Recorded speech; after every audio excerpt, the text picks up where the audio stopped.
I did turn my alarms off this morning, yes.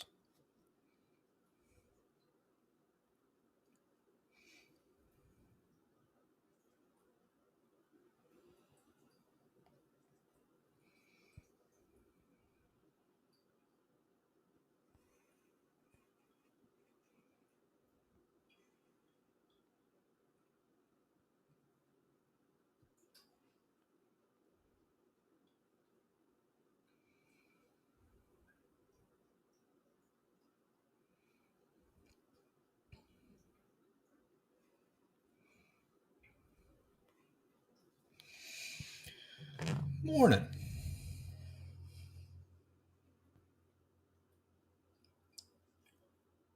We won't talk about it because no one cares. Well, it's just not part of what we do in the summer. But have you seen the clips from, I think it's the Ticket in Detroit? I mean, they are just trashing. No, they're ripping them. The whole organization. Yes. Well, now they've hired a hiring firm. Yeah, and they're looking at baseball guys. Yeah. Apparently, Yzerman was asked to give a report in analytics and had no idea what to say. And then Ilitch won't come up with money that Yzerman asked for. So it's incompetence and incompetence and incompetence. I thought it had more to do with Little Pizza Boy than. Well, but he wouldn't spend what Yzerman wanted, but the players Yzerman wanted were both dog due. Okay. Well, great times. It's bad how much I loved that Wing Wheel podcast. Haven't listened to it since they got eliminated. Oh, wow. I haven't listened to it since I was with you in March or April. I need a good. I don't have a good.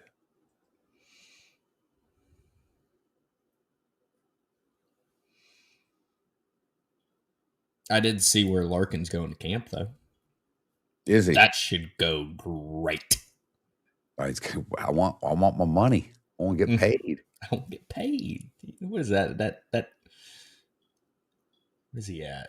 Is he 9.1, 8.9, something like that? Although, from what I've read, he's already been paid most of his money. His contract was front loaded. Okay. Morning, Avi.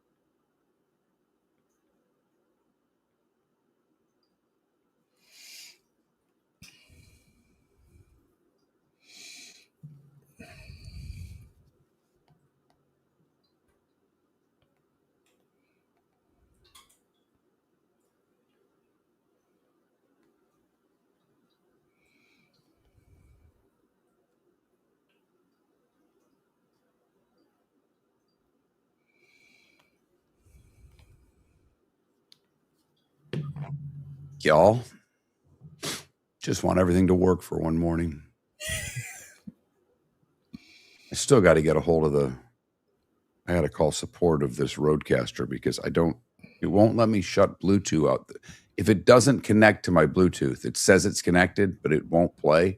I have to shut everything down. And there's got to be a better way to do that. Got to.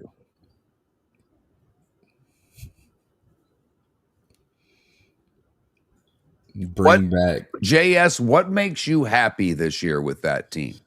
How many wins for you to be happy? Not ecstatic, not over the moon. Just you go into January going, all right, we're going the right way. 8, 7.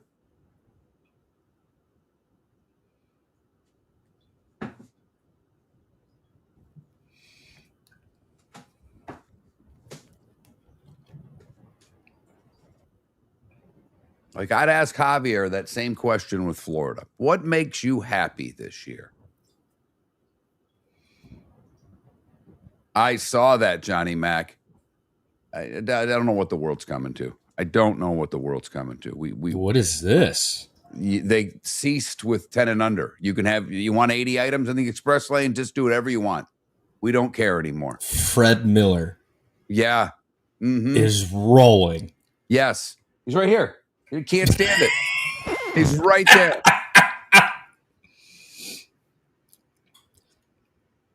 For Florida 7.5, that's right about where I don't know what to think of. Here we go.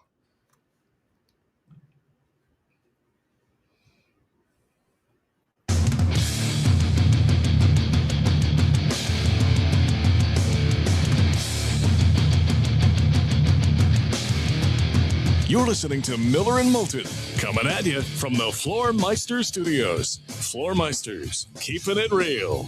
And now, here's Mark Miller. Top of the morning, everybody. Welcome. Miller and Moulton, millerandmoulton.com. Thank you so much for letting us be a part of the morning. I'm Mark Miller. Jake Miller sitting in the co-pilot seat this morning. Plenty to get to. Seth Everett on the show today. We'll talk some Giants as well today with Lance Medow later in the show. But first, I welcome in my co-host. He's also my son, by the way. One Jacob Miller with that Ace ECU banner behind you. ECU at Alabama getting ever so close. I got to ask, are you getting more fired up by the day about making the trip to Tuscaloosa, where you know what the outcome's going to be, but you get to go see a game in Tuscaloosa?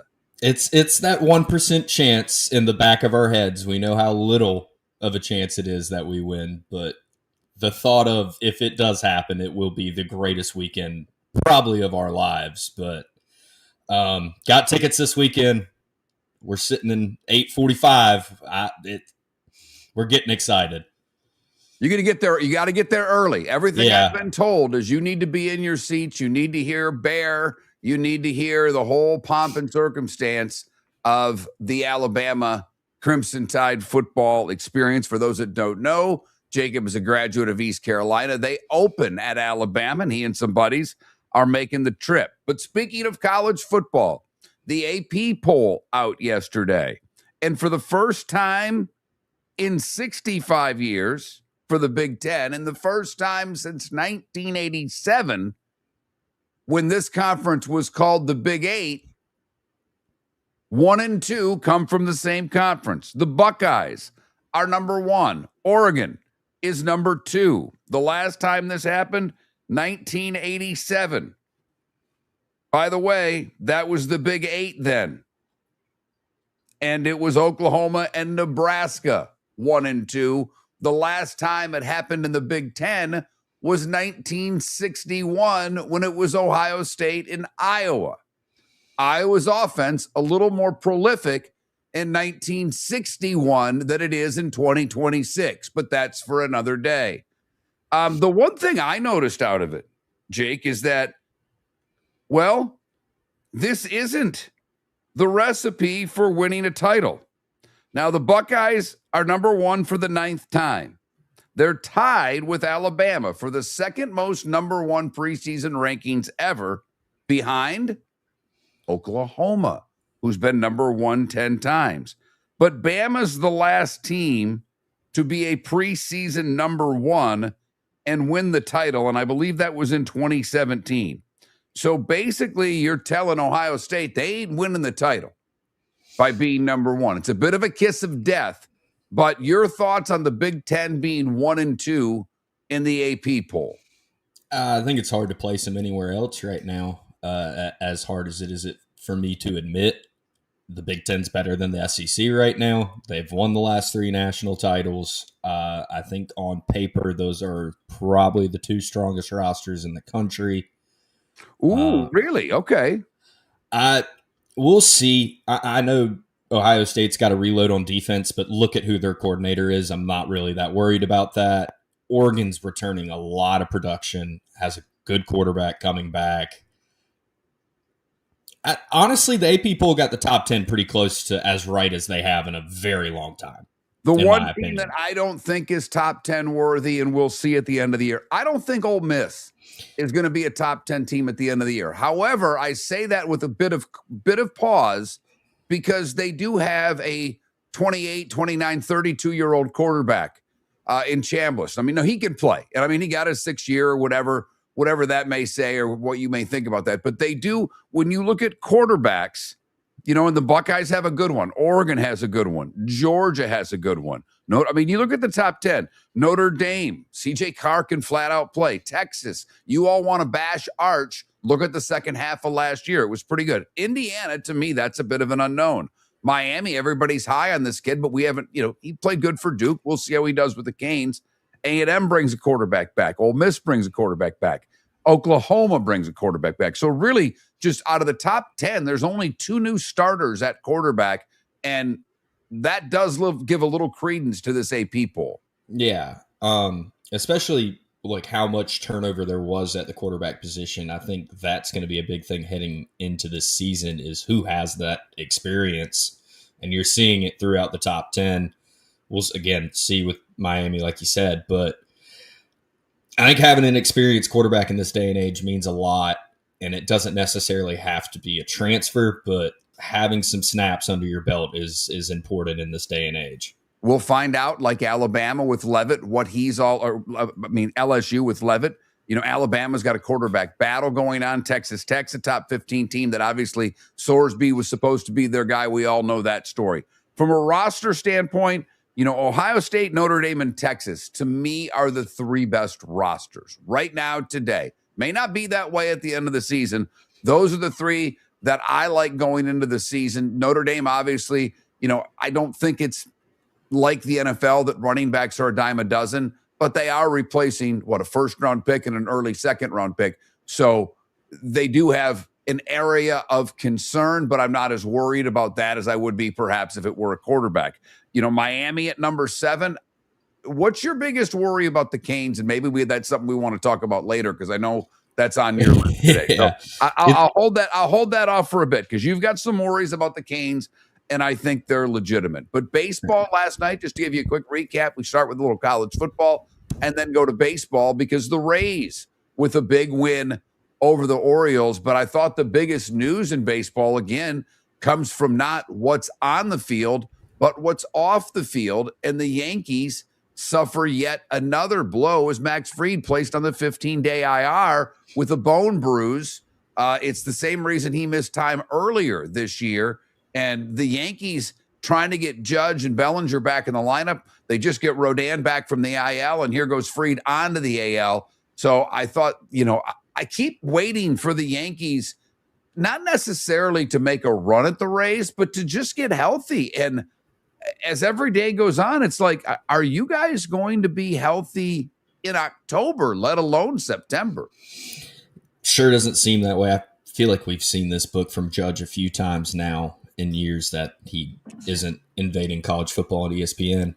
But it's either they don't perform in the playoffs or they're not healthy. I feel like that's been the Yankees for the last 10 years. And Judge was good last year, not the year before. Stanton's been great, but he's hurt. So I love their pitching, but man, oh man, losing Fried again to the IL. 15 days. We'll see what happens when he comes back. The American League is as convoluted as ever. Last night with the Tigers winning and the Orioles losing, that now I believe has us with a 3-way tie for the final wild card spot. The Orioles, Rangers, and Tigers are all tied for the final wild card spot. They're all 3 games below 500. That's just how pathetic the American League is right now. The Twins and Blue Jays, they're a half game back. The Guardians just a full game back, and the Mariners 2 games back. I will say, I mean, I don't know. What is your thought? Is it exciting that there are 7 teams for 1 spot, or is it pathetic that there are 7 teams for 1 spot, and as bad as they are? It's more of the latter. It'd be something if they were all, 10 games over 500. Hell, 3 games over 500. Right. Like, they all suck. They all suck. It's like fighting for the 8th division in the West in the NHL this year. They're all terrible. They're all awful. No argument from me there. And then the other, to me, the biggest story in baseball yesterday, and I don't know, I shouldn't say the biggest story, the most unusual story. Ketel Marte from Arizona, They're in Boston. He's scheduled to be the DH. He doesn't show. He goes AWOL in Boston. Now, their manager, I love this guy. The second little incident, because there was rumors or something came out that he was a bad teammate, and he got all ticked off and scrubbed Arizona from all his social, and now he just flat out doesn't show up. Jake, I'm going to turn to you here because, well, I'm too old to understand not showing up for work, let alone not showing up for, well, being a pro baseball player, which isn't work to most of us. And I was good enough. Crap. That's a bunch of crap. We are all jealous of pro athletes, and rightly so, because they are extremely talented. They are great at their craft, and they deserve to be there. But first off, it's not a knock on Boston. But, I mean, you're not in New York. You're not in L.A. You're not a basketball player in Vegas. You're going AWOL in Boston. I mean, what were you going to go do Paul Revere's run? What is it about? Jake, help me with the people of your age not showing up for work. Well, we know my age demographic doesn't drink, so he definitely wasn't going to the Sam Adams brewery. I have no idea if maybe, he whacked somebody and got some no-show jobs. Or what? I don't know what brings you not to play a professional game when you get paid to play a children's game. Lots of money, but he missed out. He missed the game. They put him on the restricted list. We'll see what comes of it. I'm sure it's something that I'm making light of that I shouldn't be, and I'm sure it's a much bigger deal, and people will text me and tell me how rotten I am. But I'll take them with a grain of salt because the Pelican Roofing of Florida text line is open at 21,000. We'll get your thoughts on the AP poll. Jake going to break down some big questions in the state of Florida for football later in the show. I'm going to have a little fun with a couple of things that I saw yesterday. PCA goes yard not once, but twice for a big Cubby win over the White Sox as a little Chicago action going on in football. And a bunch of football news out there, some signings, some injuries, some things to pay attention to as we've all played a preseason game and we're working towards a second this week. I will leave you with this as we head to our first break here in about a minute, Jacob. I always look up and see, what day today is to see if we can find a poll question out of it. I will let you know, Jacob, that today is National Couples Day, something that you've really not ever been a part of since you've become an adult. Thanks. For those that don't know, Jacob's young sister is already hassling her 27-year-old brother saying, I'd like to be a cool aunt. Could you maybe meet somebody? She doesn't want to be an old aunt was the specific verbiage. Right. And she wants to be the cool aunt. I told her, all in good time. You might just be 30 by the time that happens. Miller and Moulton, Tuesday edition of the show. Seth Everett, Lance Medow to talk Giants, the starting five. 25 minutes away. Thanks so much for listening. If you're a business who targets men, please know there is no better and more economical way to reach your target audience than us at Miller and Moulton. So let us help you make money. You can reach out to Mark at that Mark Miller or me at the David Moulton on X or text us at 21,000. We have a proven product, a good reputation, and lots of quality segments that we can attach your company's name to. Miller and Moulton, we're like that old pizza box. You've had the rest. Now try the best. Miller and Moulton, millerandmoulton.com. Mark Miller for Sleep Treatment Direct. They are helping me with sleep apnea. And by helping me, I mean curing me. No more CPAP machine. No more snoring. No more tossing. No more waking up exhausted. Their expert team got me the right treatment fast and hassle-free. If you want to feel energized and get rid of your snoring, call Sleep Treatment Direct today. 444-1741. That's 239-444-1741. Sleep Treatment Direct. Sleep safe and The sound. Floor Meisters just doesn't sell Cortec and carpet. They also sell a lot of wood. And what better time than now to stop in and see the nice folks at Floor Meisters for some new hardwood for your home. With white oak wood starting at $4.99 a square foot, that makes it affordable for everyone. With 10 colors to choose from, they have a color for everyone. So stop in. 6281 Naples Boulevard, right next to Costco, or go to the web. It's floormeisters.com.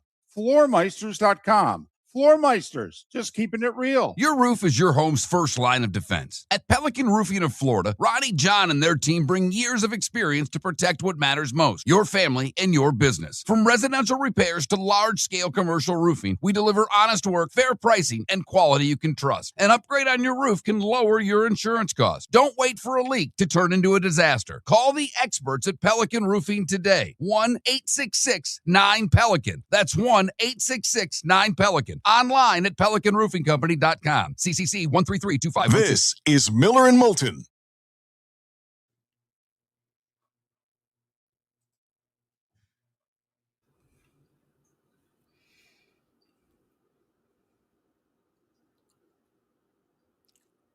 No one's really sleeping on the Canes, Rudy. They're preseason 7, and they play in one of the they play in one of the two little conferences. I will say, how about let's just slow down with your Canes roll, and how about we win the ACC for the first time? I don't know, ever. Don't give the voters a reason to leave you out, is what I would say. Almost did last year.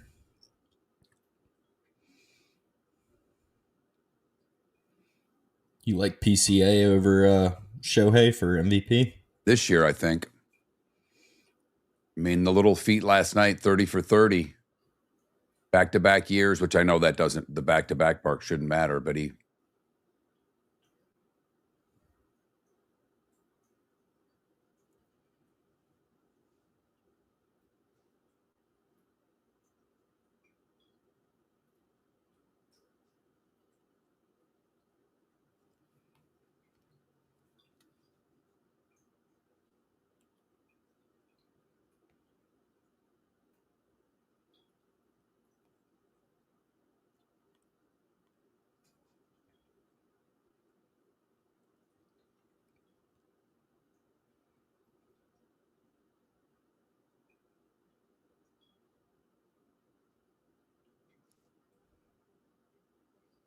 It really will be, but go look at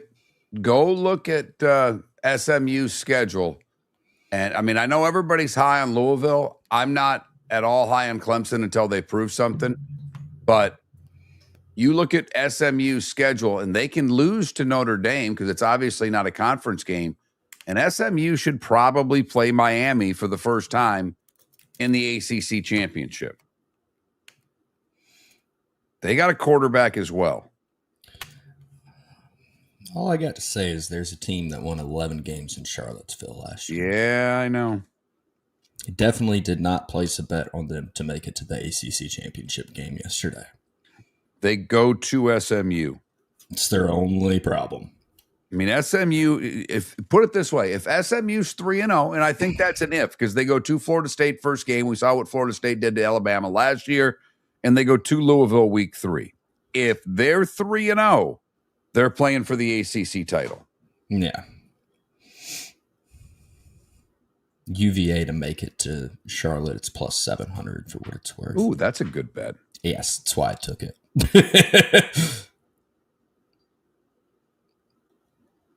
They go to Virginia Tech, too. That's the one at the end, yeah. Yeah. But they got a lot out of that kid last year. And I think Bo Preview is better than him. I like Bo.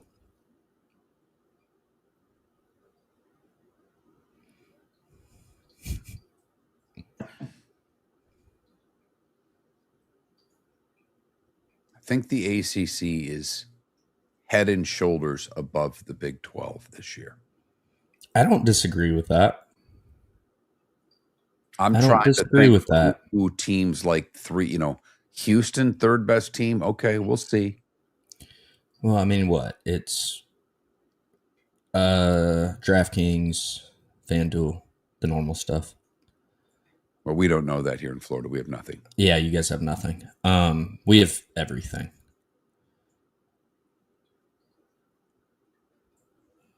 Like I'm trying to, I don't think I'm taking Utah over I'm not taking any of them over Miami.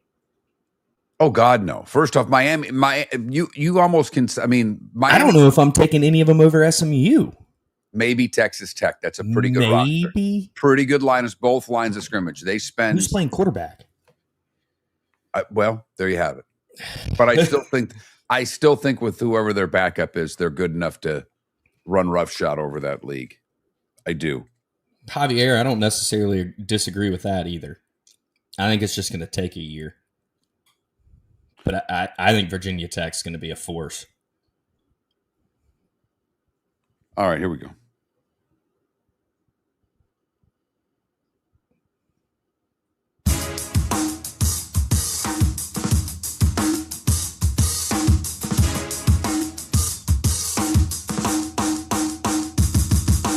Welcome back to Miller and Moulton. Text the guys what's in your mind at 21,000. That's 21000. Miller and Moulton, millerandmoulton.com. Thanks so much for joining us Tuesday morning. You know what that means. That means Jake Miller gets to ride in the co-pilot seat for a couple of hours. We are experimenting this morning. He has to get to work after the second segment of the 7 o'clock hour. He's going to try to do the entire 7 o'clock hour. He may not be on camera for the last segment, but he's going to join me on the ride to work because, let's be honest, Greenville, North Carolina traffic, not that terrible. You say that, all the kids are back in town. It is an absolute gong show out there right now. Oh, at 8 in the morning? The kids aren't up yet. Oh, yeah. All right. That's right. You guys don't drink anymore as a generation, so they're all up and about. Yeah, they're all up and running. They're all going to Starbucks and getting what they need to get. All right. One of the things that I'll miss a million things about David, obviously. But one of the things I will really miss when it comes to doing the show with David was the ability I had to make him cringe a little bit, because David's an old school broadcaster. David did television, he did newspaper, he did radio. But with television comes a certain decorum that I don't think I've ever had and don't want to have. And I didn't realize that up on Fox TV in Detroit, Ryan Ermani does not have it either. He is one of the hosts of Good Day Detroit. And this little beauty happened yesterday morning. That is if you can provide yourself with food, and again, they're ice fishing because everything is frozen, and you're looking for fat in the beaver. Yeah, the beaver is the beaver is the most sought after. It is. Ryan, do you think you could eat beaver? It's fat and then it's meat. It made them all sick, though. They all got sick after it. Well, you can't eat diseased animals. Oh, God. What about a moose? Yeah, I don't know. So that is the little exchange on Fox Detroit talking about some show where you could, like a Survivor type show. And the lady hosting the show, I think, had no idea of what she was saying. Zero. She doubled, tripled, and quadrupled down. And Ryan Ermani, one of the hosts, just lost it. So I thought, what's wrong with the beef? Right. Where's Eddie Haskell when you need him? So Ryan Ermani's my new hero because he couldn't hold back. And I don't know if I'm allowed to play that once things go up on Twitterverse. I think it's fair game, but that's Fox 2 in Detroit, the Good Day Detroit show, in which the host there was inquisitive about whether or not one of the two guys could eat beaver. I'll leave it at that. Today is a voting day here in Florida. I celebrate that for a couple of reasons. It's the primaries, and it's important if you're registered to one of the parties to go vote. But more importantly than anything, this should mean at least a few weeks that we will not get any more text or anything in the mail, which has been nonstop. And that's a win for me. I tell you, all to vote. It's important. We don't do politics on this show, but I'm just very excited that I'm hoping that there's no more text coming my way, because it is between text and mail pieces and bad commercials. It has been one hell of a run for the seats here where I am in Southwest Florida. So that'll be over with after today. We are closer to football than ever before. We are 11 days away from the college football season. We are 22 days away from the beginning of the NFL season. We'll get to a lot of the news coming up in the starting five. But, I don't know if it's the biggest thing of yesterday, but we mentioned already in the open, the polls coming out. I don't know if that puts added pressure on Ohio State. I do think Texas being as low as they were, Texas being 5, that surprised me, Jacob, because I kind of look at Texas going into the year as 1 or 2. They've spent the most money. Okay, we're going to put Ohio State and Oregon, and preseason polls don't matter. Matt Baker did a great piece, by the way, because for the longest time, David and I were all over preseason polls and the influence they have over the end of the season. Matt Baker did a really good job to dispel that notion. So while I'm not a big fan of the preseason rankings and what they do, he's kind of proven to me that it's not as important as maybe I thought it was. But I do think Texas being at 5 instead of a top 2, 3 team, and I know it's not that big of a differential, but don't you think that takes a little pressure off the team that I think going into the season has the most pressure? I agree. Yeah, it's like you said. I mean, Stark's got to have a ton on him, spending as much as he has the last 2 seasons, and not a single trophy to show for. I think them being 5 shows a little bit of the AP polls question about their offensive line play, which is the number one thing you can carry over from last year. Even though Arch looked better the second half, the protection was still bad. Has that improved? Will they have a run game? Well, I think they will. I'm glad you went to that, Jacob, because last year, if you remember, didn't they lose 3 running backs to injury before the season started? Well, they've remedied that. They've got running backs this year. So I think Texas, look, at your point on the line is spot on. They've got a block for their quarterback and they've got a block for the running back. But I just think having competent running back play action, things like that should give Arch a little more time. And they've got gifted receivers. Yes, they do. I mean, that Auburn transfer is the real deal. I know he didn't get a lot of shine because, well, he was at Auburn last year, but I mean, he is probably a top 5 receiver in the land. Was listening to a podcast yesterday, and they really questioned why all the Auburn receivers ran the way they did. Obviously, the South Florida kid's the quarterback. He's pretty damn good. Golish likes a fast pace, and they just said, of all the schools to leave with what's coming in, Auburn's going to throw the ball around. So, yes. And I know what you're saying earlier with the Big Ten deserves to be where they are because they've won 3 natties. I think the top of the Big Ten's better than the top of the SEC. I do. I think because there's a big 2 in the SEC. It's Georgia and it's Texas. And then we don't know. And it doesn't mean that they don't have a lot of really good teams. But to pick out who's 3rd right now is pretty difficult. Whereas in the Big Ten, you're looking at, but that next gap, that next whole group of Ole Miss, A&M, LSU, Alabama, Florida, I think could sneak into that if they exceed expectations. I think 3 through about 9 in the SEC is really strong. One of the teams that everybody has been talking about that I'm not sold on is Kentucky. And it's more for love what the coaches said. I know they got the quarterback there from Notre Dame who didn't get the job over CJ Carr and apparently really pushed him last year in camp. But go look at Kentucky's schedule and you tell me they're going to be bowl eligible. I don't think so. It's a brutal schedule. I mean, Alabama week 2, it's not pretty. Well, they have a bunch of tough home games. And the other side of it is that on the road, that's all their coin flip games. They don't get the coin flip game, if you will, at home. I think they pay, maybe Vandy's a coin flip game this year, but they get Alabama and they get LSU at home, and they're going to South Carolina. They're going to some places that are a little tougher. At Missouri.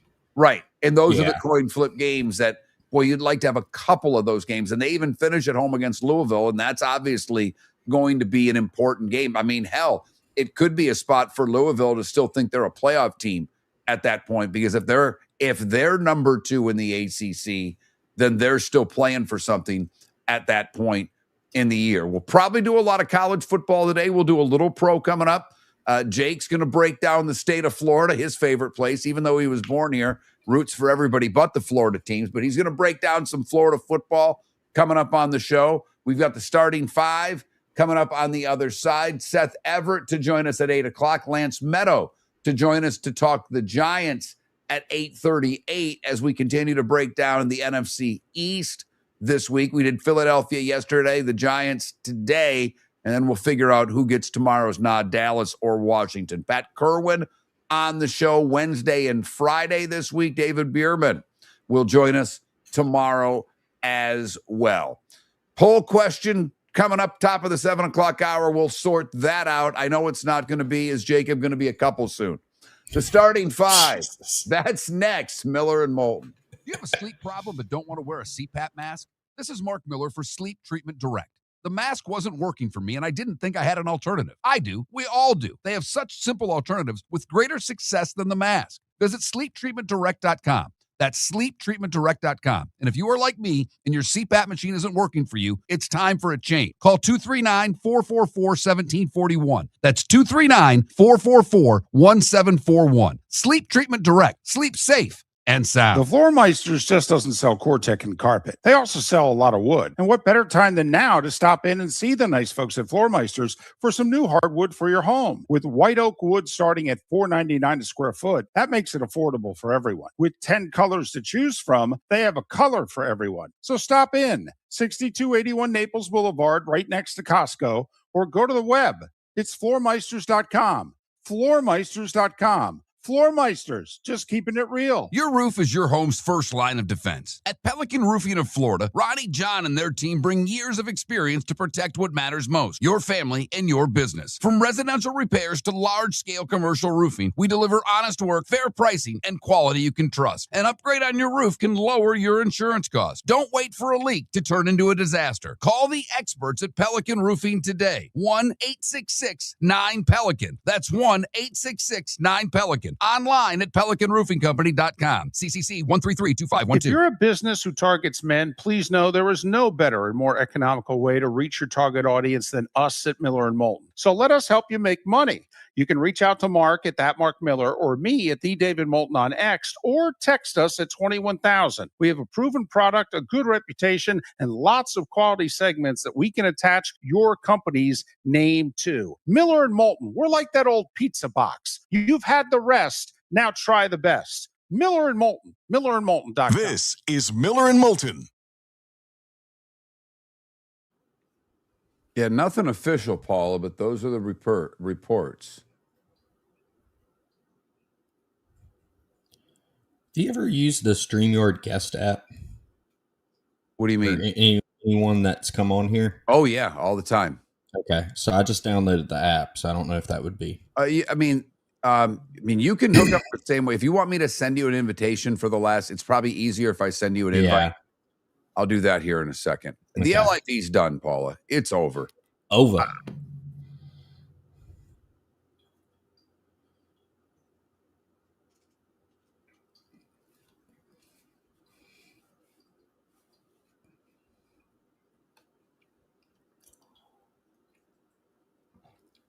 Don't they owe him a pile of money Well, that's going to be what that they can't pay?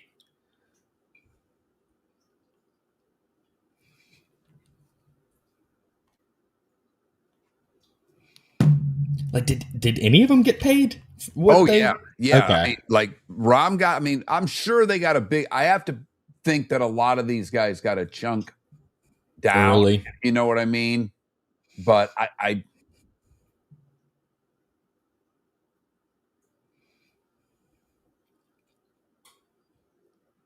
mean, did Phil get enough to cover his lawyer fees? Phil got enough because Phil's contract, I believe, is done. Well, I know he had gambling debts to pay, and now he's got a. Well, that's before. That's what Sports Illustrated paid off many years ago. That was he owed a lot of. So the story goes, he owed a lot of money, and there was a big story coming out in Sports Illustrated to talk about all of his gambling, and he switched to Callaway. I saw the terms too, Paula. I'm just saying that it literally says it's not official. It's been sources have said it doesn't. The PGA Tour is not putting anything out, at least as far as I know. If you find me an article that says the PGA Tour or John Rahm have put it out, I can find 6 that says what the things are, but Golf Week and Heavy and Bleacher Report are not the PGA Tour. I got you. But when you say it's official, that means that either John Rahm or the PGA Tour have said it. So if you can find me that, I'll believe you. I don't have it as official yet. I only spend from the time the show ends until the next morning doing the starting 5, you guys. He can attest to it. We talked for 40 minutes yesterday, and the whole time I'm working on the starting 5. I'm never not working on the starting 5, except for Wednesdays. I play golf. Uh-oh. What? I just thought you were saying bye to Unc. Bye, Unky. Oh, y'all have a handshake? Yeah. Dang. We just dapped up. I know. Old school. Hey, Chloe. So she watches. Like, what's Chloe? She watches Dance Moms, and I can't help but watch it with her because it's addicting. It's so one of the dancers and Chloe, and that's Chloe, keep your head in the game. So every time we go to gymnastics, I look at her and say, Chloe, keep your head in the game. Head of the game. And now her friends say it to her too, and it drives That's her. great. Yeah. Nope. I had a DC, I think it has to. I don't know what, I mean, that Scott O'Neill that's running it, Trey Wingo was supposed to have him on his podcast and he backed out last minute. So I don't know. If you were the one funding it, are you just funding DeChambeau? Who at that point, who now apparently has the hot goalie girlfriend? She was a former goalie. I think she may have had a little work done. Just do me a favor on your phone. Look up DeChambeau's girlfriend. You'll know who it is. I think you will, as a hockey guy. I think she's now an Instagram model. I think I know who it is. That's my guess is you do.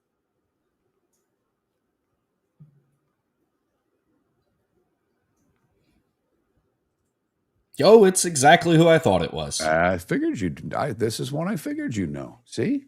Yep. Good follow. Good follow. The Paige Sopranic of hockey. Yes. That's exactly what she is.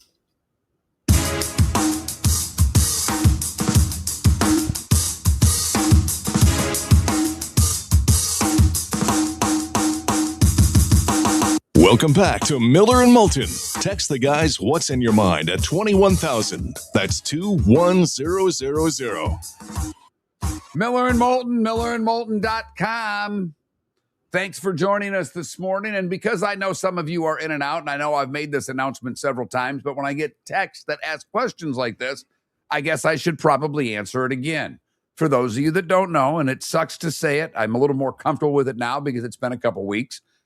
David retired from the show a couple Fridays ago. If you've been listening for the past few months, you know that David has been sick. His cancer has returned, and David's pain was at the point where he couldn't do the show anymore.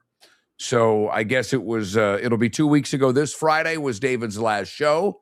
Still figuring out what we're going to do. Miller and Moulton will go on. I don't know if it will have the same name, but I'm not jumping to change the name just yet. We worked 20 years to build this brand, and to throw it away without an exact plan in place is, in my opinion, a really bad idea.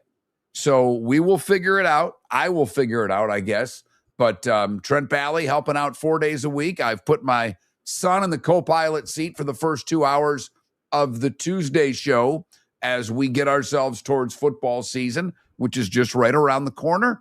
And some things are in the works, trying to figure out exactly what I want to do to keep the show at the level that you've come to expect. Is David replaceable? Hell no. Can't be done. Nobody I will ever know will have that type of recall of sporting events. And I mean, nobody. And Troy Aikman agrees with me. Gary Danielson agrees with me. I've actually texted with both of them who say such glowing things. I ran into a former hockey player. I had a little time away, got narked on by my daughter, by the way. That's a story for another day. But ran into a guy that plays golf with Gary, and he's like, yeah, Gary was talking about it. You know, I mean, it sucks for all of us, and he's not replaceable. But we will go on with Miller and Moulton, and it's caused me to have to do this. The starting five. 5 big stories you need to know.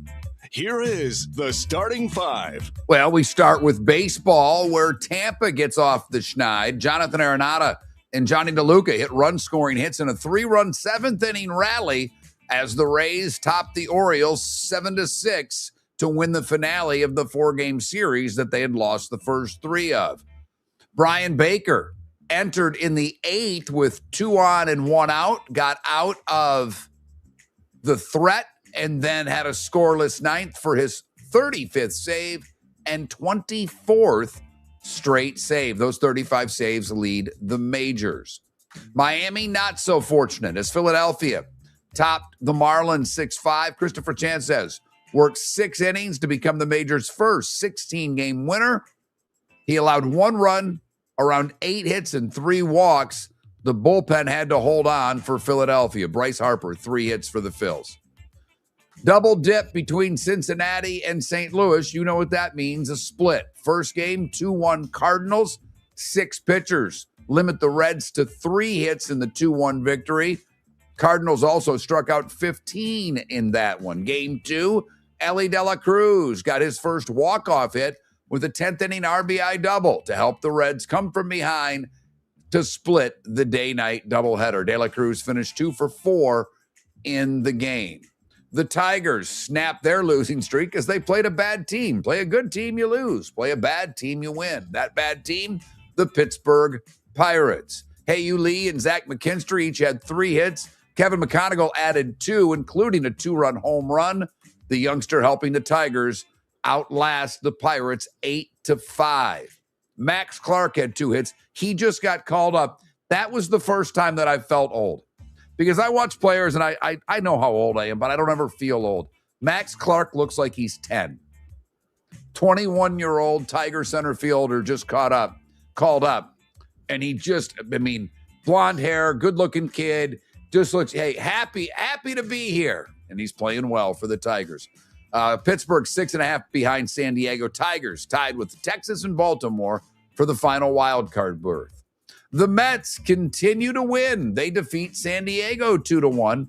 Nolan McLean, 6 innings and 3 outfield assists at home in the first 2 innings for the Mets. Carson Benji threw out 2 runners at home in the first inning. Left fielder A.J. Ewing did it in the second. The first team since at least 1920 to throw out 3 runners at home in the first 2 innings of the game. Boston, 16 hits, 11 runs. They blow out Arizona 11-1. The big story is Ketel Marte, who is now on the restricted list. He didn't show up for the game. They've not provided any details. Minnesota, a 4-run first. They top Atlanta 4-2. Josh Bell goes 2 for 3 with a 2-run double. Cody Clemens 2 for 4 and a ribby, winning the opener of the series. Acuna had a 2-run single for Atlanta. Kansas City 9-5 over the Athletics. Bobby Witt, single, double, home run, drove in 3. Cubbies in 10. PCA getting it done. High fly ball. That's to right. That's back. That is gone. Ball game. PCA walks it off in the 10th. 30 for 30. He had 28 home runs entering the game. He opened with the home run. He finished with the home run, making him the 10th player ever to register back-to-back 30-30 seasons. That's the good news for the Cubs. Their shortstop, Dansby Swanson, has a grade 2 oblique strain. He's going to miss 4 to 6 weeks. That could take him out for the rest of the regular season. The Dodgers, an 11-5 win over Colorado. Shohei, 2 home runs, 4 hits. Max Muncy went deep and singled. Freddie Freeman, 3 hits. And Blake Snell had a good outing, 6 innings, gave up just 1 run on 2 hits, walked 3 during that time. That's his second start since coming off of the injured list. 2 other baseball notes. The first in New York, Max Fried out for at least a couple of weeks. 15-day IL with a bone bruise in his elbow. He pitched 5 innings of 1-run ball on Thursday, but apparently was a little erratic, and that's what started this. Also, San Diego Major League Baseball owners announced Monday that they unanimously approved billionaire investor Jose Feliciano and Quincy Jones as the new owners of the Padres. To the NFL we go. The Dolphins activated rookie wide receiver Chris Bell from the non-football injury list Monday. The third-round pick will make his practice debut. Bell's the kid that would have been the first-round pick had he not got hurt last year at Louisville. Malik Neighbors doing full-speed drills for the Giants. First time he's done so since he tore his ACL week 4 last year. Other bad news for receivers, however, the Saints are going to lose their first-round pick for 2 months because of a hammy. Jordan Tyson, the 8th overall pick, suffered the injury in practice last week. They say it's not related to the previous ailments that affected him in the spring, according to Kellen Moore. Bears, their running back, Kyle Monangai, is expected to miss multiple weeks after sustaining a knee injury in practice on Sunday. The Colts, they signed receiver Keenan Allen, which makes you wonder where Alec Pierce is, because he had that second ankle thing, and did he get the injection? Did he not get the injection? I know they need help at receiver, but it makes me think signing him at the point that they did, that they're not as sure about Pierce. And sad news from Baltimore, Super Bowl winning Ravens linebacker O.J. Brigance died after a year-long battle with ALS. He was 56 years old. College football, we've talked about it a couple of times. Ohio State number 1, Oregon number 2. The first time that a conference has held the top 2 spots in a preseason poll since 87. Oklahoma and Nebraska in 1987 did it when they were in the Big 8. 9th time for the Buckeyes being number 1. That ties Alabama, 1 behind Oklahoma. It snaps a string of 10 straight seasons in which either an SEC team or Clemson was preseason number 1. The SEC had 9 teams in the preseason poll. None received first place votes. The Big 10 had 8, the Big 12 4, and the ACC 3. Georgia number 3 in the poll, no first place votes. The Fighting Irish number 4, and Texas, last year's preseason number 1, is 5. The Hoosiers, defending national champ, had 8 first place votes, and they were number 6 in the poll.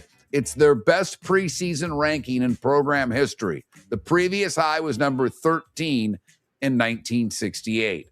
We announced it late in the show yesterday, but Mario Cristobal said Cam Vaughn has been dismissed from the team. He said it in his weekly interview on WQAM. Later in the day, when talking to media, he said, "You make moves that are strictly for the betterment of the team." South Carolina lost 2 receivers to lower body injuries. Jaden Sellers, the younger brother of Lenoris, their quarterback, done for the year, and Jaden Gibson, who was a transfer from Oklahoma, both out for the year. My Spartans hired an athletic director. Dan Bartholomew came from Western Michigan to take over the job at Michigan State. He won a title in hockey while at Western Michigan, and they won a MAC title in football, and this year's Spartans couldn't win the MAC. NBA, the Clippers. The NBA has found no evidence showing the LA Clippers owner Steve Ballmer funneled money through team sponsors to pay Kawhi Leonard in order to circumvent the salary cap. Really? And it was announced yesterday that the Buss family intended to sell its remaining shares of the Lakers. That would mean that Jeannie Buss would relinquish her title as team's governor and end the family's near half-century ownership of one of the most iconic franchises in sports. But not so fast, my friend, because yesterday, after that was announced, Alan Sherman put out that he obtained a letter from Jeannie Buss's lawyer to the lawyers of her siblings demanding any vote to sell the team is void and reiterating that she is the controlling shareholder, which trumps any vote. All righty then. Golf. Live is, I mean, come on. Can we end this charade? They canceled their team championship, which was scheduled to be in Plymouth, Michigan at the end of the month. I mean, all the players had been planning on playing in other tournaments, and the league finally said, yeah, we're not playing this. And, well, Jon Rahm's set to return to the PGA Tour, according to a lot of sources out there. He's going to have to pay a $25 million fine, which is donated to charity. He's going to have to do a Koepka-esque apology tour that includes announcing his separation from Live Golf and to return to traditional golf. He will not be eligible for signature events unless he plays his way into them, and he's not eligible for sponsors exemption into those events. And at 9 minutes before the hour, that is the starting five. 5 big stories and some Jon Rahm for you this morning. This Lakers thing, and I know we don't have a huge NBA market, and I get it, and it's the offseason, but first off, the Lakers, the guy buys the Lakers last year for $10 million, the same guy that owns the Dodgers, who apparently is running a Ponzi scheme to pay for all of this. I mean, the more you dig into this, and I'm guessing you've read an article or two. I can't say I've got my head wrapped around all of it, but this thing looks messy. It doesn't look good. It does not look good. And he owns the Dodgers. I think he has a piece of a Premier League team. So there's a whole lot wrapped around to how he's doing this, and it screams Ponzi scheme. That's the first thing. So he sold the team for $12 million. He had it for a year, or $12 billion. A quick profit there, by the way. Nice work by you. 1 year, $2 billion. And Jeannie Buss and the family still owns like 17% of the team. You need 15% to remain on as governor. They announced that the Busses are selling the rest of the team. And an hour later, Jeannie Buss is like, the hell you are. My vote's better than all yours. And I said, we're not selling it. Now, you have 2 half-sisters. So, you and I don't, and you're a lot older than both of them. I don't get the sibling rivalry thing because I'm an only child. But I love when they air it out in public. It's great. I mean, heck, there's a reality TV show about a group of sisters that's been on for 30 years. So why not do it in the sports world? Man, these have to be, I'll tell you what, that special. Keeping up with the Busses? Right. Well, the Showtime special that they did about the team, it looks like it's a lot, Winning Time that was on HBO because they didn't want to call it Showtime for obvious reasons. Looks like they might have been onto something there, and this family's just as kooky as the rest of them. Miller and Moulton, when we come back, Jake's going to give you the top 5 questions in the state of Florida for football heading to the season. His big 5. That's next. Seth Everett coming up at 8 o'clock. We'll talk the Giants with Lance Medow at 8:38. Miller and Moulton, millerandmoulton.com. Mark Miller for Sleep Treatment Direct. They are helping me with sleep apnea. And by helping me, I mean curing me. No more CPAP machine. No more snoring. No more tossing. No more waking up exhausted. Their expert team got me the right treatment fast and hassle-free. If you want to feel energized and get rid of your snoring, call Sleep Treatment Direct today. 444-1741. That's 239-444-1741. Sleep Treatment Direct. Sleep safe and The sound. Floormeisters just doesn't sell Cortec and carpet. They also sell a lot of wood. And what better time than now to stop in and see the nice folks at Floormeisters for some new hardwood for your home. With white oak wood starting at $4.99 a square foot, that makes it affordable for everyone. With 10 colors to choose from, they have a color for everyone. So stop in. 6281 Naples Boulevard, right next to Costco, or go to the web. It's floormeisters.com. Floormeisters.com. Floormeisters, just keeping it real. Your roof is your home's first line of defense. At Pelican Roofing of Florida, Ronnie, John, and their team bring years of experience to protect what matters most, your family and your business. From residential repairs to large-scale commercial roofing, we deliver honest work, fair pricing, and quality you can trust. An upgrade on your roof can lower your insurance costs. Don't wait for a leak to turn into a disaster. Call the experts at Pelican Roofing today. 1-866-9-PELICAN. That's 1-866-9-PELICAN. online at PelicanRoofingCompany.com. CCC 1332512. The Cape Coral Police Department is growing, and they want you to be a part of it. They're hiring new officers. Starting pay is between $74,000 and $90,000, depending on your experience. And with a $10,000 hiring bonus, you could be making $100,000. Enjoy paid holidays, off-duty details, plenty of OT opportunities. They're also hiring dispatchers and professional staff. So go to CapeCops.com. CapeCops.com. Be brave, be best, be Cape. Buying or selling a home? Put a local expert to work for you. I'm Mark Miller with McWilliams Buckley, and I believe real estate is about more than transactions. It's about helping people make the right move, from pricing your home to negotiating the best deal. I'll be with you every step of the way. Call or text me today, 239-425-5582. That's 239-425-5582. Experience, local knowledge, and a personal difference. That's what I'll bring to the table. If you're a business who targets men, please know there is no better and more economical way to reach your target audience than us at Miller & Moulton. So let us help you make money. You can reach out to Mark at that Mark Miller or me at the David Moulton on X, or text us at 21,000. We have a proven product, a good reputation, and lots of quality segments that we can attach your company's name to. Miller & Moulton, we're like that old pizza box. You've had the rest, now try the best. Miller & Moulton, MillerandMoulton.com. This is Miller and Moulton.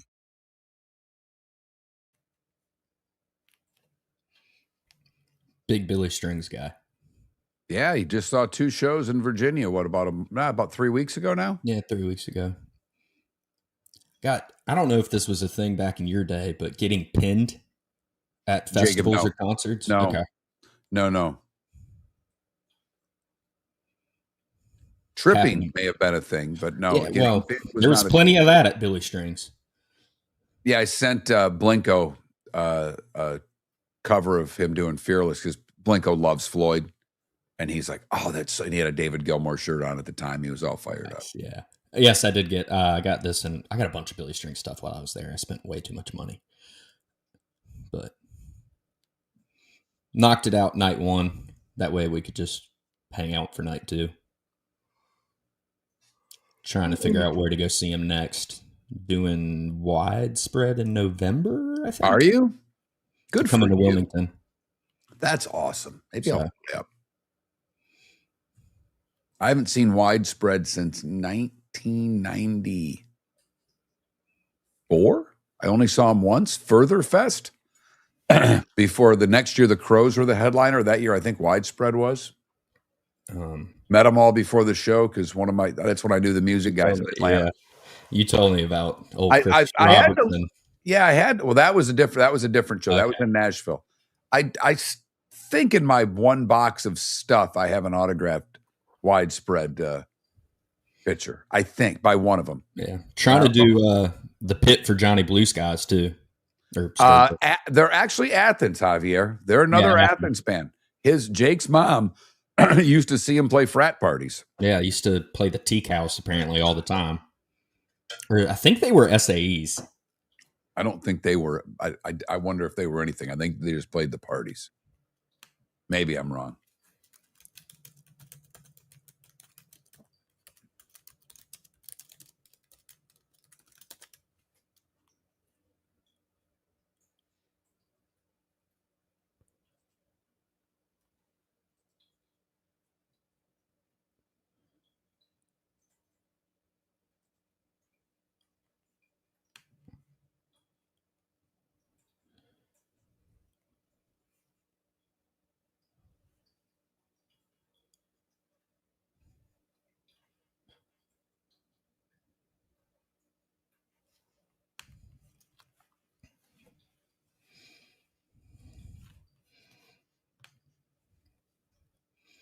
Georgia, very underrated state for musicians. Yeah, that poster at the bar you were at, the whatever that play, Pinkies or whatever the place in Savannah. Yeah, had that map of the state of Georgia and all the bands, the artists, and because I mean, just in Athens, you get Widespread, REM, and the B-52s, Driving and Crying. I didn't know Driving and Crying was from Athens. Maybe Atlanta, but I know I knew they were Georgia based. I think they're Atlanta, actually, the more I think about it. Indigo Girls, obviously Almonds, I mean, all the blues players. Right. Ray Charles, which I know it's a long way from the Masters, but the fact that Ray Charles, Georgia on My Mind, has not played for the Masters and we get bad country artists to do it now bothers me.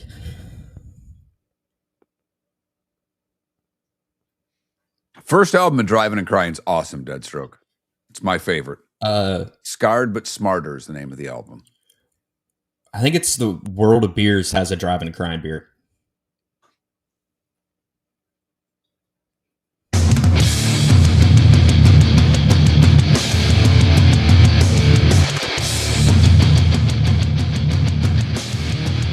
You're listening to Miller and Moulton, coming at you from the Floor Meister Studios. Floor Meisters, keeping it real.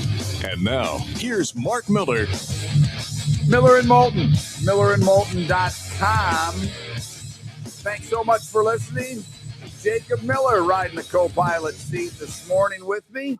Seth Everett in about an hour's time.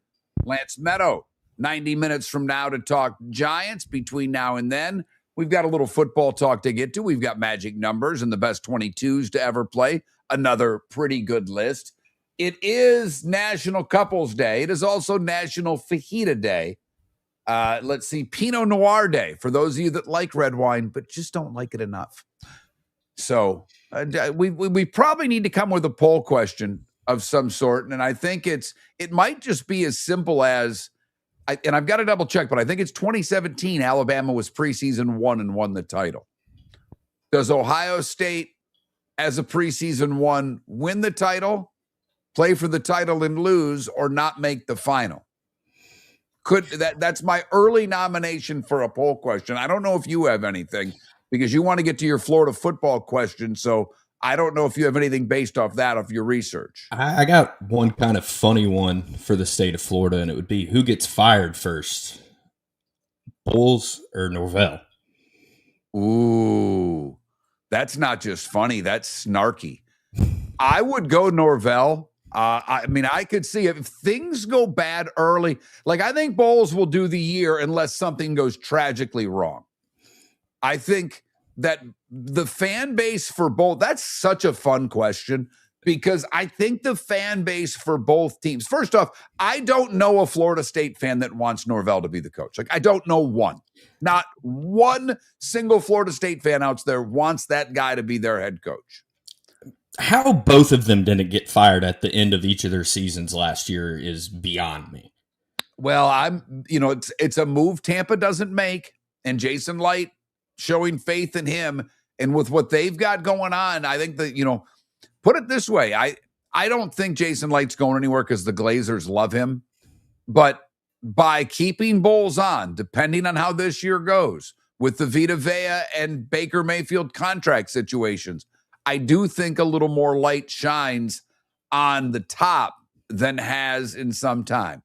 So just to let you in on a little behind the scenes, I have asked Jake each time at 7. I'm said, here, do this. And I will tell you flat out, Jacob knows more college ball probably than I do. If you're digging deep with who the players are of this team, that team, he's better at it than I am. He loves Saturdays. That's his favorite day. But right, college football, then the NHL, if you were to rank your favorite sport. Yeah. And then everything else is a distant 3, right? Pretty much. Yeah. Okay. And in order, for him to continue on, he's brushing up on his NFL. So, he asked me yesterday, because I don't listen to NFL podcasts. I listen to Pat when I'm in the car during his show, but I love the NFL. I watch the NFL. I don't feel like I need to listen to NFL pods. Maybe I do. But he's like, what should I listen to? So I will say 21,000, or in the chat room, give Jake a couple ideas while he's driving for Pro Farm today, trekking across North Carolina, delivering parts to farmers, what he needs to listen to today. So, but I said every week I give him a different list or a different something to do for a segment. And he said to me on Friday, what do you want me to do this week? I said, I want you to come up with it yourself. And he did. So what do you got for us this week, Jake? I got 5 biggest questions / stories headed into this football season for the state of Florida, a little NFL and college football. All right, let it rip. Starting with does Mike Norvell make it out of the month of October? Looking at the schedule here, start with a cupcake, then you go SMU, Alabama, another cupcake. But the month of October for them, they get UVA, at Louisville, at Miami, home against Clemson. So what they're not saying, 2-6 at the end of October. They could be 2-6 heading into November when they play at Boston College. By the way, then they go to Pitt. Pitt's a reasonably good team. I think Pitt's better than Florida State heading into the season. Then they play NC State at home. I think NC State on paper is better than Florida State right now. And then they finish with the Gators. The question is, if they start losing, do they just quit on Norvell? And I do think that that's a fair question. Do you think that Mike Norvell is still the Florida State coach when they go to Chestnut Hill on November 7th? I know that's kind of a prickly question, but I mean, you could put that up as a poll question right now. And here's the thing. Every Florida State person I talk to, and I'm guessing those that are going to text the Pelican Roofing of Florida text line right now would say, please no, because then we can start over again. All right, that's question number one. Good question. What do you got next? All right, number two. How important is Florida starting off 3-0 before hosting Ole Miss? They start with FAU, then they get the Camels, right? Fighting Camels from down the road from me, and then at Auburn. Well, I think that, and we've talked about, you and I have talked about it. David and I talked about it before he was done. You and I think it. David and I thought it. That Florida-Auburn game for both is huge. It really is. Because Golish already has a big game with Baylor, but they're favored in that game. They should, by all accounts, win that game. But then they host the Gators, and that's a huge game for both because that's the same week LSU plays Ole Miss. So if LSU were, it doesn't matter what happens with Ole Miss. If they beat LSU or if they lose to LSU, there is no way they're going to be as high for that Gator game as they were the week before. So it does give Florida an opportunity there. And the Gators, boy, do they have a lot of those 50-50 games. Yes. The Auburn's a 50-50 game. At Missouri, home for South Carolina, at Kentucky, Vandy. I mean, I think the floor for Florida 6-6, but I can see a path to 9-3. Yes, very much so. And I think that Auburn game is such a pendulum moment for both of those schools.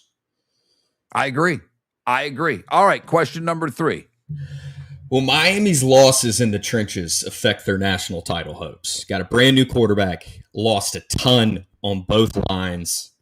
I mean, they added a good linebacker from Missouri, Damian Wilson, who played at Georgia the year before, but they're losing a lot of production on the D-line. They got one starter, I think, returning on the O-line. How much is that going to affect a new quarterback? To your point, Phil Steele, who we trust quite a bit, as long as you get the official magazine. Don't buy it on Amazon, apparently. No, they all got pulled. But Phil Steele has Miami's offensive line ranked 39th in the country. I believe they were top 5 last year. Now, he does have their defensive line ranked 6th. So he's of the opinion they reloaded on defense. Will they have those same incredible pass rushers that they had a year ago? No, they won't. But there are some out there, and I've heard it from more than just Phil Steele, that the depth on defense seems to be pretty solid. Think about this. Mario Cristobal has done an amazing job recruiting in the trenches. It's what he did at Oregon before he came to Miami. It's what he's good at. So I do think they take a step back, and I do think it's big for the Canes that they don't have a Notre Dame week 1, that they get some time to work into this schedule because they've got, their skill guys have skill guys. Yeah. When you look at Fletcher and you look at Tony and you look at this quarterback, Miami, I think is a team that from a explosive standpoint, they can do damage. But I mean, at Stanford, they should be able to take care of that. Florida A&M, at Wake, Central Michigan before going to Clemson. So I think they can answer that, but the offensive line, that'll be more of a problem than the defensive line. All right, question 4. How much more can Trevor give to the Jags? Man, not a great division. Can he give them any more? I'd argue with you there. Houston was a double-digit team last year. That's the best defense in the league. Now, I know C.J. Stroud stunk in the postseason. We'll see what David Montgomery does running the football. I think Houston's the class of that division. I will pick them to win that division. Remember, Indianapolis was 8-2 before Danny Dimes got hurt. And we'll see what happens with Indianapolis. But I think, I do think Tennessee's better. They're not good, but they're at least coached by competent people. We'll see if Cam Ward can improve this year. But the question by itself, though, I think is a great, great question, because Trevor was good last year. Was he great? No. He turns the ball throughout his career. It was pointed out yesterday. He's turned the ball over more than anybody else since his time in the league. He's got a really good group of receivers. I worry about their ability to run the football, but Trevor's got to go from, I think he was average to maybe slightly above, to where we say at the end of the year, he's an above average quarterback. He's somewhere between 6 and 14 on, and if he does that, then they're fine. Yeah. Can he enter the top half of the league? Can he enter the top 10 of the league? Top third. Yeah. I think to be a top 12 quarterback. I'm with you. The top, so yeah, I'm with you. And then? All right. I think this is my favorite one. Does Todd Bowles losing or keeping his job impact Baker's decision at the end of the season? Well, this is fascinating because, as it was pointed out yesterday, yes, they can franchise Baker, but that means $30 million of dead cap goes along with that. So the franchise price is like $80 million. So for Tampa to remain strong and keep Baker Mayfield, it seems as if they're going to have to give him a long-term deal. Okay, well, you don't franchise him, or you try to put the tag on him and work out a deal, you're playing a really tough game of poker. And there are going to be teams, if Baker's on the free agent market, that are going to pay him. And you didn't pay him this year. So I don't know. I don't think Bowles is gone based on Baker. I think Bowles is gone based on whether or not they make the postseason, which I believe they have to win the division to do. And I do think, I hate saying injuries are good news because they're not, but I think the Saints losing Tyson for a month to start the season doesn't help. I know he's a rookie, but they were counting on him. When you pick him in the top 10, you're counting on that player to contribute right away. And there are a lot of folks out there that think the Saints are the biggest threat to the Bucs. Carolina, we'll see. Can they do it with the first place schedule? I don't know. Atlanta, we've all watched Tua down here for too long. Tua's broken, but they have this Bijan Robinson guy. He's pretty good. They've got London on the outside, and they got Pitts at tight end that at some point maybe he'll transition into being a really good player. We've been waiting for it now for half a decade. And it gets one more touchdown every year, pretty much. So there you have it. That's Jake's 5 questions about Florida. Well done, young man. I liked all of them. I think they're all intriguing. I think the last one ties more with the playoffs than it does with Baker. But if they make the playoffs, Baker said he likes it here. Does he want to stick around? He ain't giving a HOT discount. You could have got something in the offseason. Miller and Moulton, the magic numbers, 11 and 22, the best 22s to ever play. Next. The Floormeisters just doesn't sell Cortec and carpet. They also sell a lot of wood. And what better time than now to stop in and see the nice folks at Floormeisters for some new hardwood for your home. With white oak wood starting at $4.99 a square foot, that makes it affordable for everyone. With 10 colors to choose from, they have a color for everyone. So stop in, 6281 Naples Boulevard, right next to Costco, or go to the web. It's floormeisters.com. Floormeisters.com. Floormeisters, just keeping it real. Your roof is your home's first line of defense. At Pelican Roofing of Florida, Ronnie, John, and their team bring years of experience to protect what matters most, your family and your business. From residential repairs to large-scale commercial roofing, we deliver honest work, fair pricing, and quality you can trust. An upgrade on your roof can lower your insurance costs. Don't wait for a leak to turn into a disaster. Call the experts at Pelican Roofing today. 1-866-9-PELICAN. That's 1-866-9-PELICAN. Online at PelicanRoofingCompany.com. CCC 1332512. Mark Miller for Sleep Treatment Direct. They are helping me with sleep apnea. And by helping me, I mean curing me. No more CPAP machine. No more snoring. No more tossing. No more waking up exhausted. Their expert team got me the right treatment fast and hassle-free. If you want to feel energized and get rid of your snoring, call Sleep Treatment Direct today. 444-1741. That's 239-444-1741. Sleep Treatment Direct. Sleep safe and sound. If you're a business who targets men, please know there is no better and more economical way to reach your target audience than us at Miller and Moulton. So let us help you make money. You can reach out to Mark at that Mark Miller or me at the David Moulton on X, or text us at 21,000. We have a proven product, a good reputation, and lots of quality segments that we can attach your company's name to. Miller and Moulton, we're like that old pizza box. You've had the rest. Now try the best. Miller and Moulton, millerandmoulton.com. This is Miller and Moulton.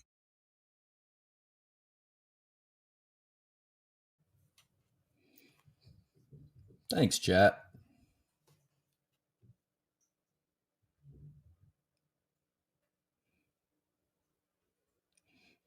Dad, you are right.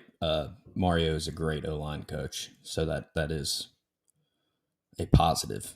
No, he's a great recruiter of the line. Of the line, yes. And I mean, Lanning kind of picked up right where he left off at Oregon. It's what your guy Kirby's continued to recruit linemen. It's what Alabama. I think it's what killed him the last 3 years is the fact that Georgia's missed at the O-line. Well, and they also, they sent so many guys to the league over and over and over and over. But I think it's where Alabama's.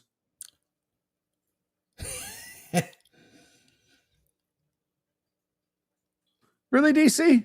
Really? You You've made fun of me all morning. I have not really made fun of you. I've just pointed out the obvious. I can't point out the things I texted to Kessel, so. No, you can't. Just because I'm continuing my bid, I do have a Red Wings. The Red Wings one's actually good this time. It's not Steve Ott. And I realized after last week, because last week was 29, I wish it was 28, just so I could have said CJ2K. Don't know if he made your list last week. Who's that? Chris Johnson. Yes, he did. CJ2K. Sorry, I was reading text, and now people are texting stuff, but they're all like, I don't locked on NFL scouting with the draft dudes. I don't know how good that is. The Pewter Report. The Pewter Report's good. It's all Tampa. If you wanted to brush up on Bucks for the show, the Pewter Report's pretty solid. I would agree with that.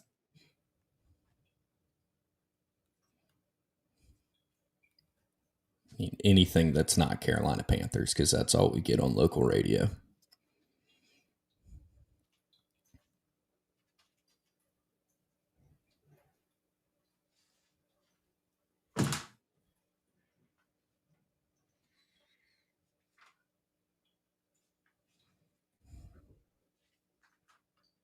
Oh, I know what you're saying, DC. You're funny. You're a funny guy. Funny how you amuse me like an effing clown. I'm just kidding, DC. I'll check it out. Should have plenty of window time this week.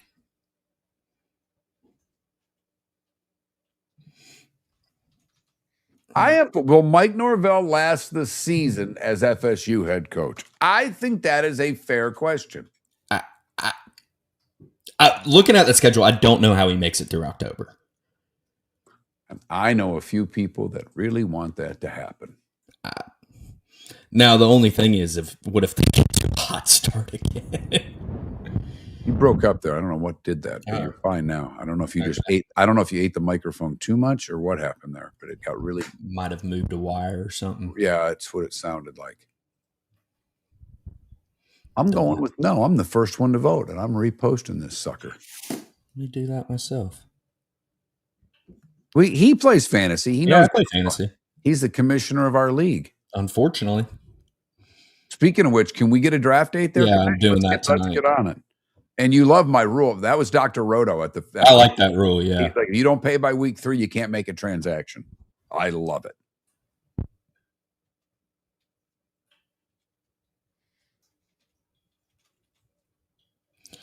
I thought he should have been fired at the end of last year. I don't know why they kept him. What was the deal? Going to Twitter. Well, because of the AD, Javier. And the AD's gone. Trust me, the people that I know want, well, first off, it's worked really well with the Bucks. I don't know if you're aware, but Joe is in both the Pro Football and Pro Baseball Hall of Fame as a broadcaster. So you may not like him, but his career was far better than his father's. The Golick one, you can say what you want. But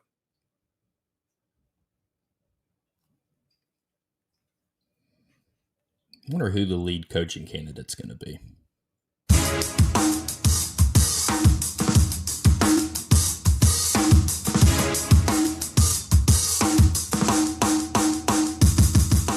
Welcome back to Miller and Moulton. Text the guys what's in your mind at 21,000. That's 21000.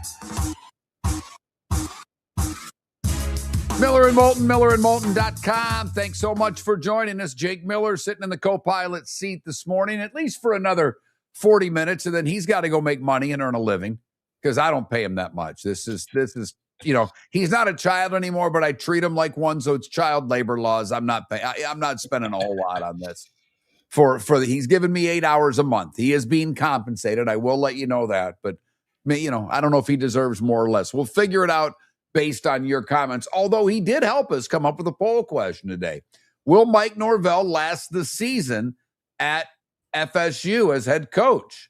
Right now, early voting, no. I've got to get it up on the Twitch and YouTube poll question as well. And people are saying, why didn't it happen last year? Well, it probably should have happened last year. And the AD saved him. And this is the part of this equation that to me is most interesting, because the people that I know that I trust with Florida State want the AD gone too.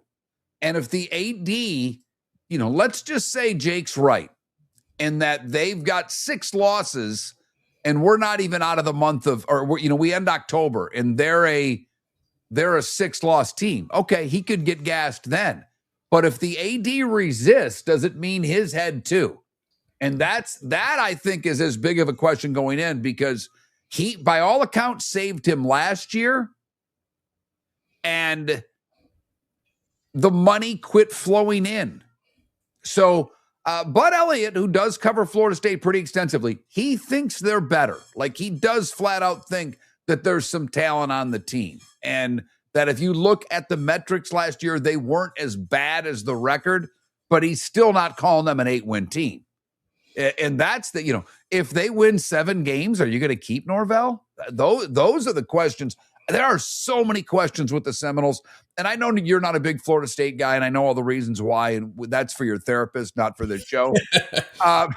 But like I don't like Michigan. But college football is better when Michigan's good. College football is better when Miami's good. And college football is better when Florida State's good. It's a massive brand. It is a massive, massive brand. And I don't know if 7 wins cuts it anymore there. They've been in this coaching carousel for what, 7 years? I mean, since Jimbo left. Since Jimbo left, right. And it's just been one bad hire after the next. And I mean, this one was better than Willie Taggart, but not by much. So, and he had the one great year early, and he hit in the portal. But as Jeff Cameron talked about, he hit in the portal before everybody else was in the portal. Now that everybody else is spending, they've not had the same success. All right, 11 and 22 are our numbers. I know you're a hockey guy, so I'm going to get to hockey in a minute. We're going to start with the NBA. The NBA, I would say there are 2 great 22s. Now, Jimmy Butler wore it with the Heat, but he's wore other numbers in other places, so I don't know if I count that. Old school, Dave DeBusschere wore 22. Both Larry Nance Jr. and Sr., I like when the kid wears dad's number, wore 22. As a Piston fan from the bad boy era, my guy John Sally wore 22. Andrew Toney, who I loved from the Sixers, at 22. Andrew Wiggins, 22. But to me, the 2 best, you got to go old school with Elgin Baylor or Clyde Drexler. That's where the 22s are in hoop. Baseball, Pretty good group of 22s. Like, got a great group. Really good. I'll give you two current guys. One isn't great, really good. Thought he might be great. Still has the chance to be way above average. Sandy Alcantara with the Marlins. He's had moments of brilliance. And then Juan Soto, who is just legit. Spectacular. Will Clark wore 22. Pretty damn good player. Andrew McCutchen wore 22 in his time in Pittsburgh. Christian Yelich wears 22. Pretty damn good ball player. But Kershaw, Clements with the Yankees in Houston, and Jim Palmer are all 22s. So that's a pretty good group. All right, before we get to football, is there a hockey 22 that you have in your mind that you think I may miss? Because I've got a long list of 22s. I don't think so. I mean, even my Red Wings one, I think you got. Well, you've got Dino Ciccarelli and pretty good 22. Charlie Huddy, great for a lot of years. Brad Park wore it in Boston and Detroit. I may not have yours. Danielle Sedin wore 22. Lindy Ruff, the Buffalo coach, wore it as a player. Steve Shutt. I mean, we'll have a Canadian on this list every year. Rick Tocchet, really solid player. Tiger Williams, one of the tough guys. The original Tiger, no offense. Tough as they came in that sport. But to me, then you've got Claude Lemieux, who wore it everywhere but Montreal. But the best 22 in hockey is Mike Bossy, and it ain't close. Who's your wing? Because I don't have one on there. Apparently, Fetisov wore 22 for a year. Yeah, I don't count that. Yeah. If it's only for a year, that's not my thing. All right, football. I've got 7 on my list. And I think for most of you, there's a clear number 1 here. And I think there should be. But there are some damn good runners up. All right, I'm going old school for Paula, who listens every day. Because there was a time, albeit like 60 years ago, that the Detroit Lions were a good football team. And Bobby Lane was their quarterback. And didn't they put the curse on him? It's something he cursed them when he left because of how it happened, and they haven't won one since. Bobby Lane, 22. Roger Worley wore it with the St. Louis Cardinals. Really solid 22 back in the day. And Bullet Bob Hayes from Jacksonville wore it in Dallas. So there's some old school 22s.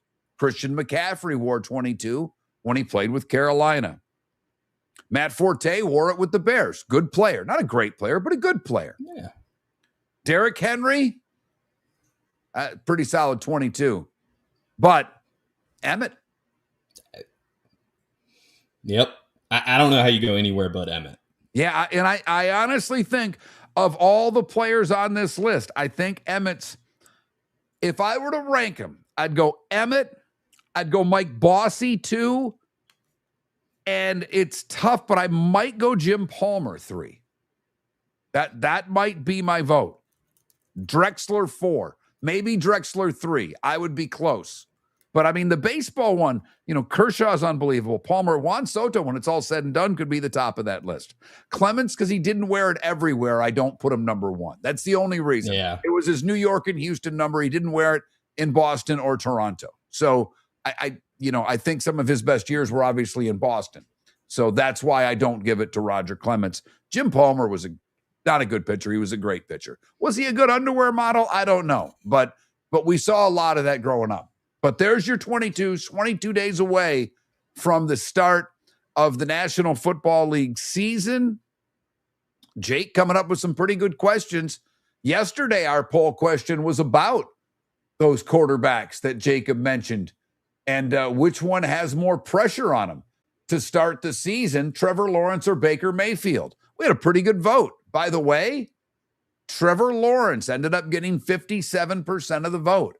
More pressure on Trevor than Baker, which is interesting because Trevor got paid. Baker wants to get paid. And I think they both have pressure on them in different ways heading into this season. I mean, obviously, we all know it's Trevor's team. He got paid. He's not going anywhere. But now without the new coach and the new coordinator and all the things that go on, can they keep this moving in the right direction? By the way, are you a Trevor guy? I thought Trevor was the next coming of Peyton Manning, so I'd like to eventually be right about him. We'll see, because it seems like he has a good year and then immediately follows it up with a bad year. And this is a big year for Jacksonville because that's what they do. Good year, then they fall back.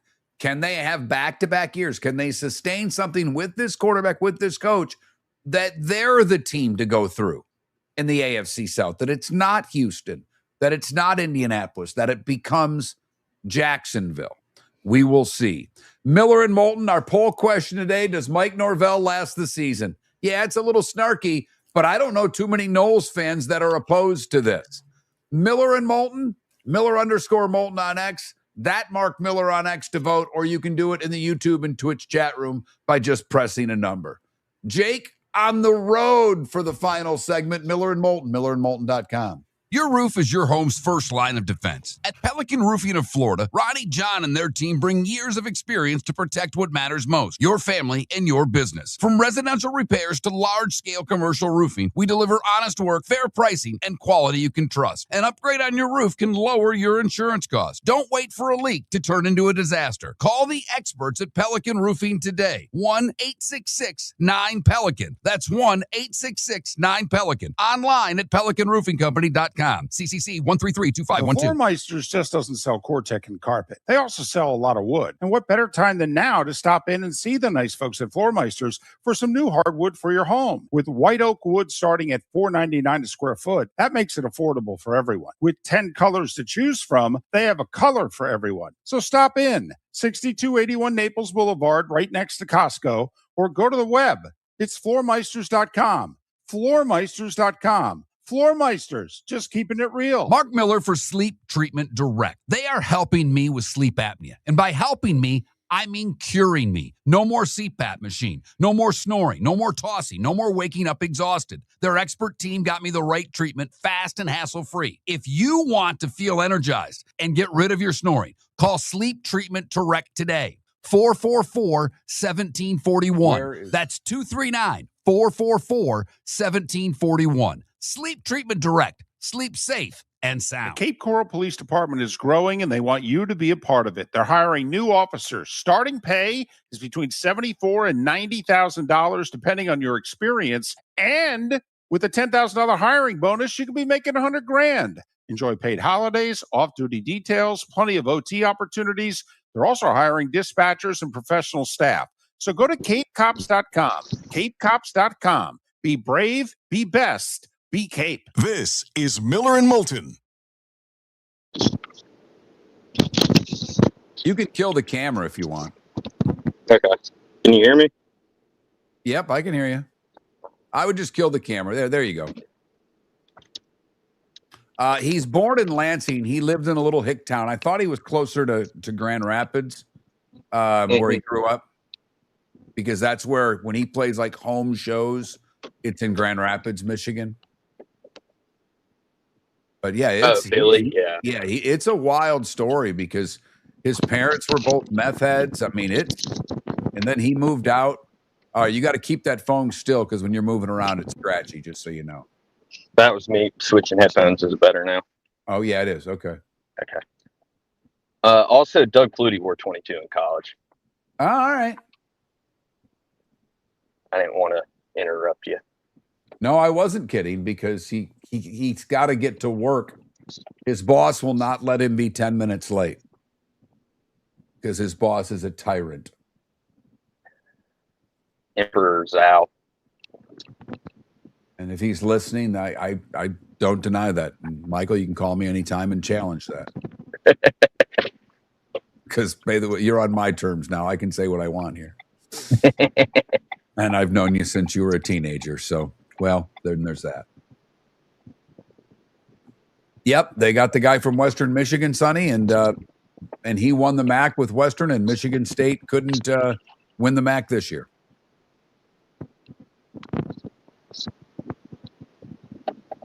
Does this mean Michigan State will finally make it out of the Frozen Four? Maybe. They're a mess. Problem is, they got the money. That's the frustrating part. It's not like they're Florida State that's not getting the money. They've got the money. Yeah. You know, they got the cat from that owns Phoenix, right? They got the guy that owns Phoenix, Dan Gilbert that owns the Cavs, and they had another guy. Just give him 400 schmil. That's a third guy. Mm.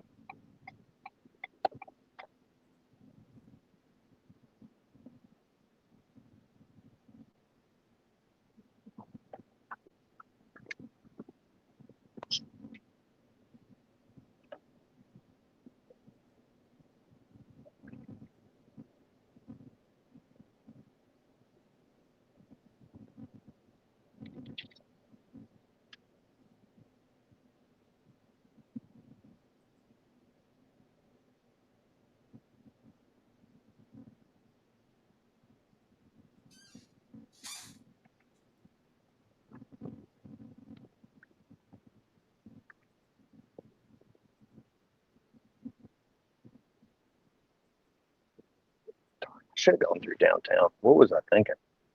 I don't know. I just felt you had enough coffee, so you can't go. Exactly, Paul. I'm on it. Don't worry. That's. What are you talking about? My 3 cups of coffee? No, you're stopping by to see the cute girl who sells coffee. Oh, no. I took you away from that this morning, so I apologize. The lacrosse team is the main reason for going that way. Gotcha. But I didn't get to see the new indoor facility because it's almost done.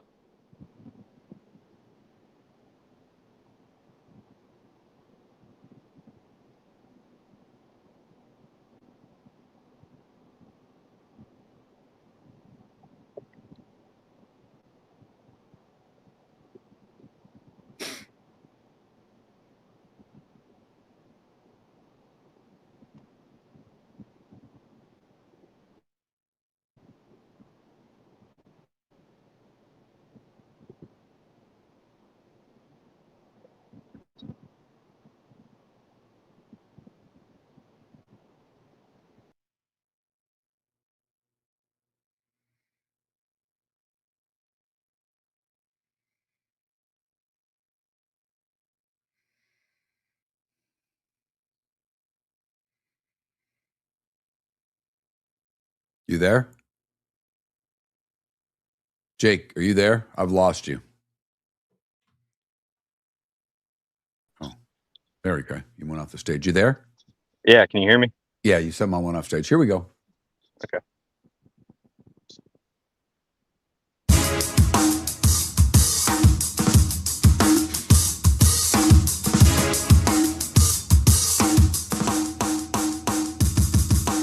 Welcome back to Miller and Moulton.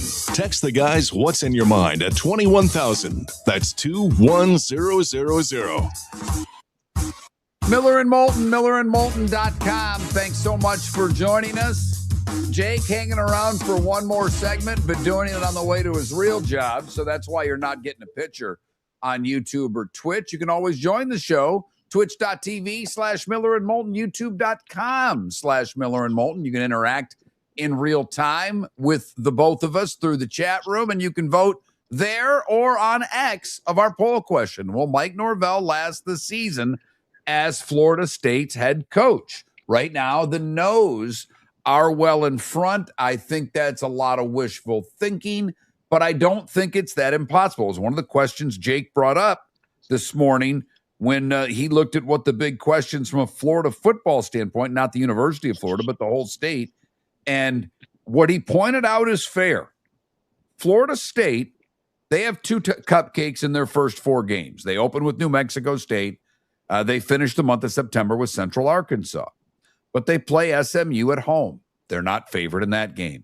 They go to Alabama, and believe it or not, that's a revenge game for Alabama. They host Virginia. Virginia was a double-digit winner a year ago. I can't imagine that Florida State's going to be favored in that game. At Louisville on a Friday night.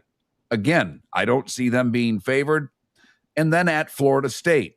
So there's a really good chance if they don't get SMU. And I think, Jake, when you said the Florida-Auburn game is kind of the benchmark for both, and I agree with you wholeheartedly, don't you think for Florida State this SMU game's everything?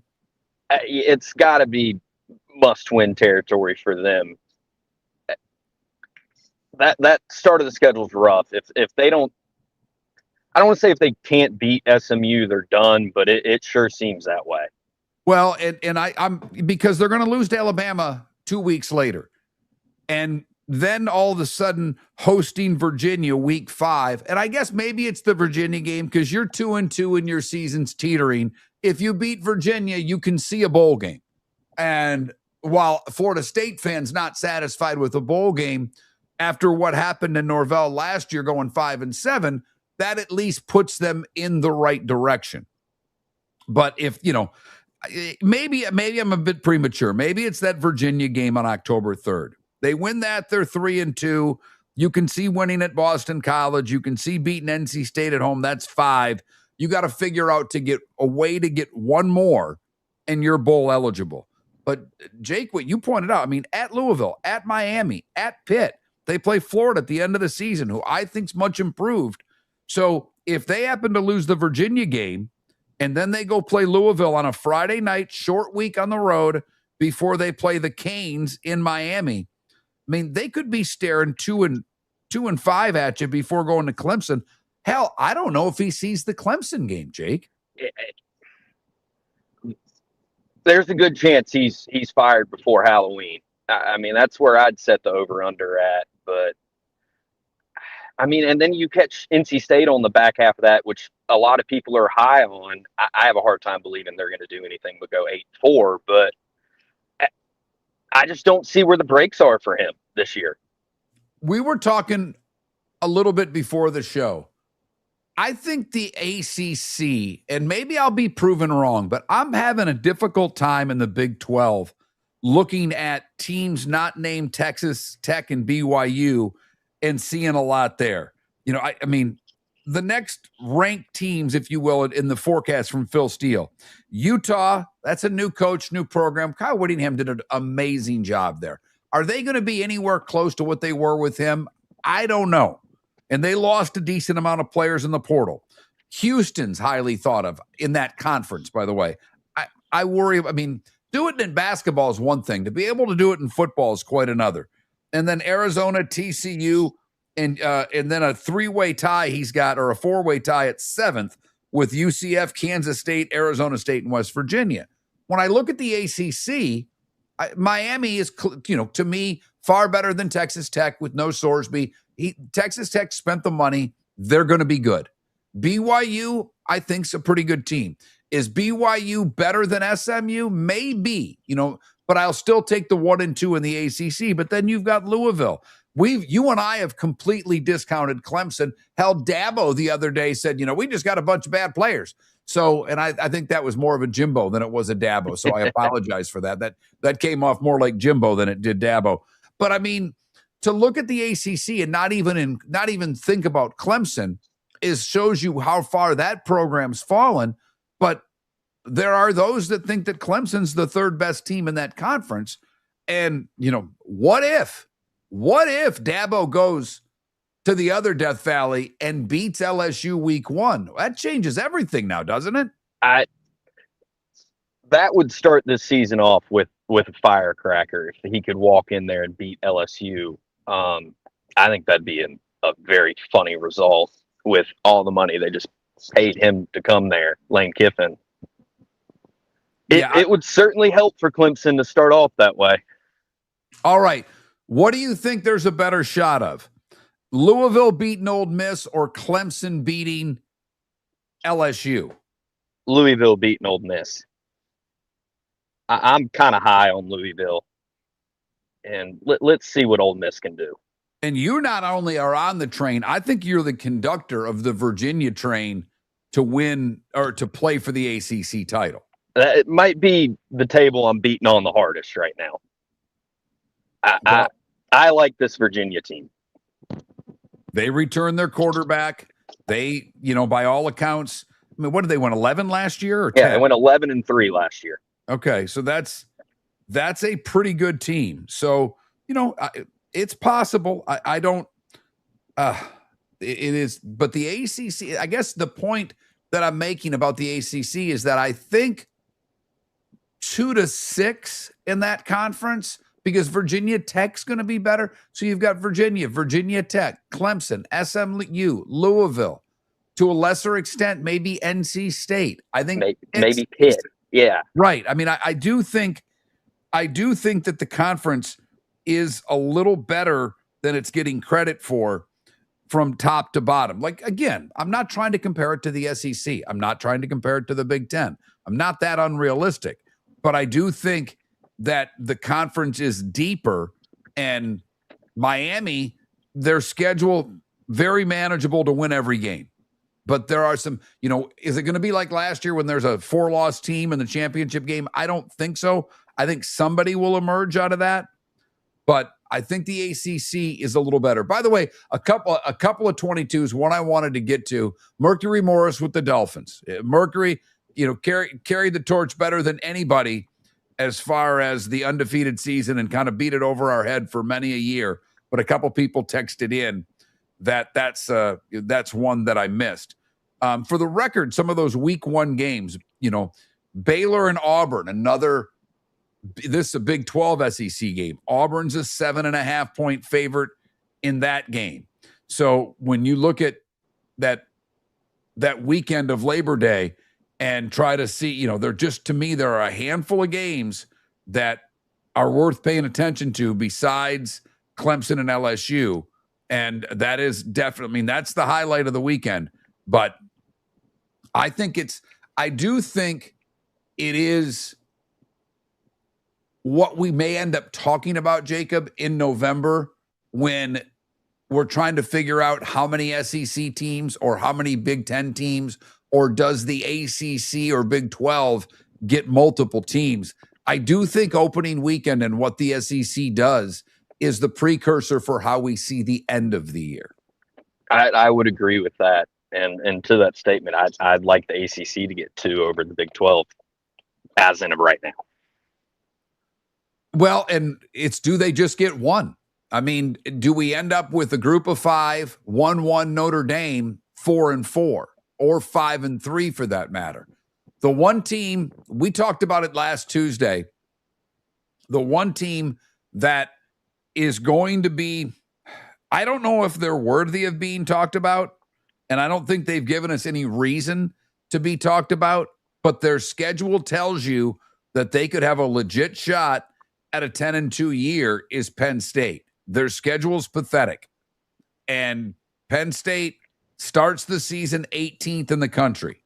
So I think they're a little overranked because talent-wise, I don't think, Matt Campbell's bringing a lot of, it's a brand, we talk about the new rosters and talk about LSU's new roster in Lane.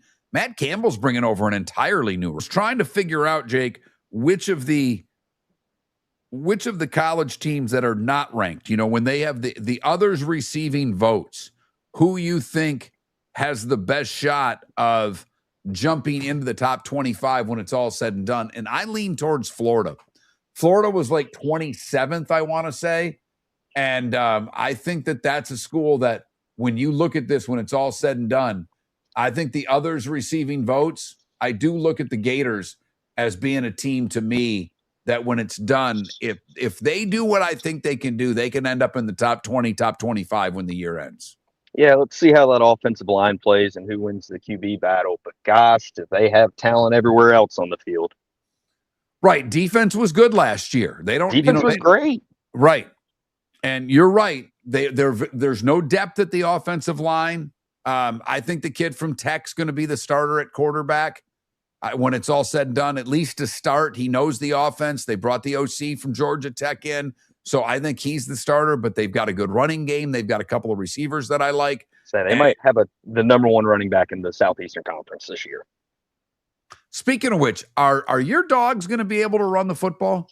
I mean, I love the 2 main options. I think Nate Frazier's a good player. I think Chauncey Bowens came on hot at the end of last year. We'll see what the line plays like. And then who's catching the ball besides the tight ends over and over again? I mean, what is it? Scott Helton's been brought up.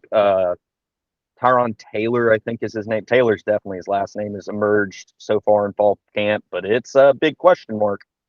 A lot of talk that Bobo is going to run a lot of 12 and 13 personnel and just try to run it down everybody's throat to get things going for Georgia.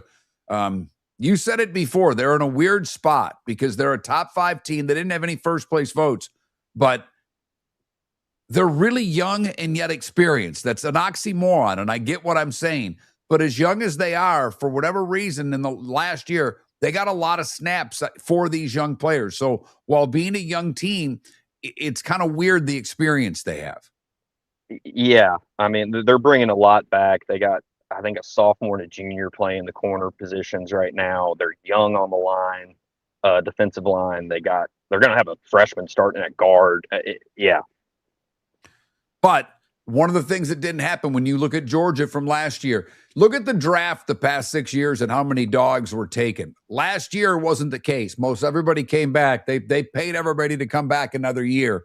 So Georgia and Texas, the clear 1 and 2 in the SEC, but Oregon and Ohio State, not in that order. The Buckeyes, AP number 1, Oregon number 2. It's the first time since 1987 that we've had 2 teams from the same conference ranked 1 and 2. It's so long ago that it was still the Big 8 when it happened last between Oklahoma and Nebraska. We're 1 and 2 in 1987, rather. I think I said 78. 1987 was the last time it happened in the AP poll. The last time it happened in the Big 10 was 1961. It was Ohio State in Iowa. But it's been almost 10 years since a preseason number 1 has won the national title. And this is the first time in 10 years that the number 1 has not been either an SEC team or Clemson. So will Ohio State be able to finish the job? Their schedule is brutal. I mean, for the Buckeyes have a legit schedule. They play all the big boys in the Big Ten. They play Texas. They have to play Iowa. So it's not a picnic for what is the second most expensive roster in college football. I think Jeremiah Smith, you like Tony. That's your dark horse. Yeah. Pick, right? Yeah, I like Tony. And you got him at pretty good odds. I like Jeremiah Smith. You made the point to me, Jacob. Do the voters up north cancel that out, though? That's – and honestly, you might see the same thing in Miami if that quarterback's any good. But unlike Miami, Ohio State, unlike Miami, they're starting with both those guys on a Heisman list. Yeah. Right now, the quarterback not really on a list. Tony is. So how that influences voters. By the way, did you see this, Jacob, that fans now have a vote in the Heisman? I did not see this. So they've added essentially one voter, if you will. It's the fan. So it doesn't count, 25%, 50%. It counts as one vote. You can vote all season long at Heisman hopefuls and however 1, 2, and 3. And it's weighted because the votes later in the season will mean more, but it's actually like one vote. So if I were to have a vote, as a media member, the fans have an equal vote as well. It's a little hokey, but it's one vote. It's not as bad as some of the things they do, like getting to the Pro Bowl in the NFL. But the fans now a part of the Heisman race. Jake, go make some money. Thanks, buddy. Going to try to. Thank you, guys. Jake Miller, my co-host for the morning, my son all the time. Seth Everett will slide in and do a couple segments with us next. He's about to send his daughter off to college. We'll talk to him about what's going on in the sports world. Plus, Lance Medow to talk Giants. All next hour, Miller and Moulton. We started our show 18 years ago and have been fired 3 times, but Miller and Moulton have never lived on the edge like we are now. We have our best morning ratings ever, are steadily adding affiliates, yet we only have a few sponsors. And if that doesn't change, we can't continue. But if you want to advertise on Miller and Moulton, reach out to one of us directly by texting sponsor to 21,000 or contact Mark on X at that Mark Miller or me at the David Moulton. You can save Miller and Moulton and make your business some serious money by texting 21,000. Buying or selling a home? Put a local expert to work for you. I'm Mark Miller with McWilliams Buckley, and I believe real estate is about more than transactions. It's about helping people make the right move, from pricing your home to negotiating the best deal. I'll be with you every step of the way. Call or text me today, 239-425-5582. That's 239-425-5582. Experience, local knowledge, and a personal difference. That's what I'll bring to the The table. Floormeisters just doesn't sell Cortec and carpet. They also sell a lot of wood. And what better time than now to stop in and see the nice folks at Floormeisters for some new hardwood for your home. With white oak wood starting at $4.99 a square foot, that makes it affordable for everyone. With 10 colors to choose from, they have a color for everyone. So stop in, 6281 Naples Boulevard, right next to Costco, or go to the web. It's floormeisters.com. Floormeisters.com. Floormeisters, just keeping it real. Your roof is your home's first line of defense. At Pelican Roofing of Florida, Ronnie, John, and their team bring years of experience to protect what matters most, your family and your business. From residential repairs to large-scale commercial roofing, we deliver honest work, fair pricing, and quality you can trust. An upgrade on your roof can lower your insurance costs. Don't wait for a leak to turn into a disaster. Call the experts at Pelican Roofing today. 1-866-9-PELICAN. That's 1-866-9-PELICAN. Online at pelicanroofingcompany.com. CCC 1332512. Cape Coral Police Department is growing and they want you to be a part of it. They're hiring new officers. Starting pay is between $74,000 and $90,000 depending on your experience. And with a $10,000 hiring bonus, you could be making $100,000. Enjoy paid holidays, off-duty details, plenty of OT opportunities. They're also hiring dispatchers and professional staff. So go to capecops.com. capecops.com. Be brave, be best, be Cape. Mark Miller for Sleep Treatment Direct. They are helping me with sleep apnea. And by helping me, I mean curing me. No more CPAP machine. No more snoring. No more tossing. No more waking up exhausted. Their expert team got me the right treatment fast and hassle-free. If you want to feel energized and get rid of your snoring, call Sleep Treatment Direct today. 444-1741. That's 239-444-1741. Sleep Treatment Direct. Sleep safe and sound. This is Miller and Moulton.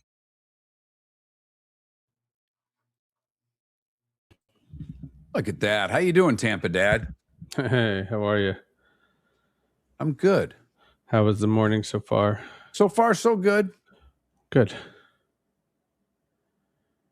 So far, so good. Yeah, so next week you got my that. Yeah. Yeah, because Tuesday we're flying, so I gotta leave early. And then Wednesday we're moving her in, so that's not an option. So Monday I'm here, and Thursday I'm just there. Maybe we'll do Monday. Okay. Maybe we'll do Monday. Yeah, it's a weird week. And then I get back Friday, and then I'm doing a pod. So we land 2:00, and I scheduled a podcast for 5. So Better be on time. That's direct. Though. You shouldn't have any problems. that'll be the buffer. So this should be an interesting week for you. Yeah, you think? Yeah, I do. Yeah, it's it hasn't hit me. The whole thing just doesn't seem real. Right, but I mean, everybody's on the Twitch, but I mean, there's so many different elements of it. It's not just the daughter leaving; it's the whole thing. It's a lot of my ex. Right? That's Right.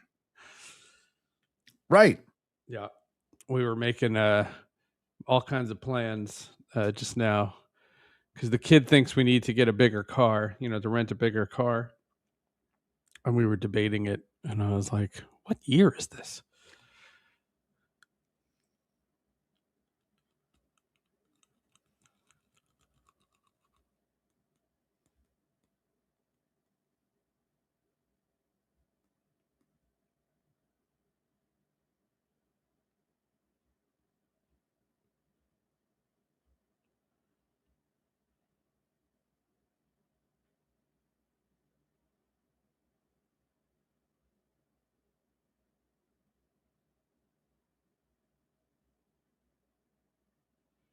You saw Tommy John died? I did. We can talk about that. I have a great Tommy John story. Okay, we definitely will. All right. I just sent you. Damn it. The second spelling's right. 2 restaurants in Tampa That in Tampa. Yeah, if you're going out to dinner, take it. If you there. Oh no. I need Sarasota. I'll get you that, but I'm just saying for you, if you want to take, if the three of you are going to go, But Thank you. The top one is the other one. I don't even know if you can get in. The top one I've been to. The bottom one people tell me is better. They're both Italian. Okay. Olivia, and it's very cash. But they make all their own fresh pasta every day. It's a cool menu. It's got a good vibe. That was my favorite restaurant when I was in Tampa. I really liked that place. I went there I think I ended up going there 4 times over the time I was there. I mean, technically, your taste buds are all skewed because of your treatments. So who knows what you're suggesting? But the Rooster and the Till is amazing, Javier. And I went there once, but he's going with his ex-wife, and I'm not going to make him take her there. That's why I'm also considering the company when I sent him there. The Rooster and the Till, if he was on a date, if he were still married, I would recommend it. But I'm not going to make him do that. Tuesday, it's the 4 of us. But then Wednesday, it's it's just the 3 of us. All right. Here we go.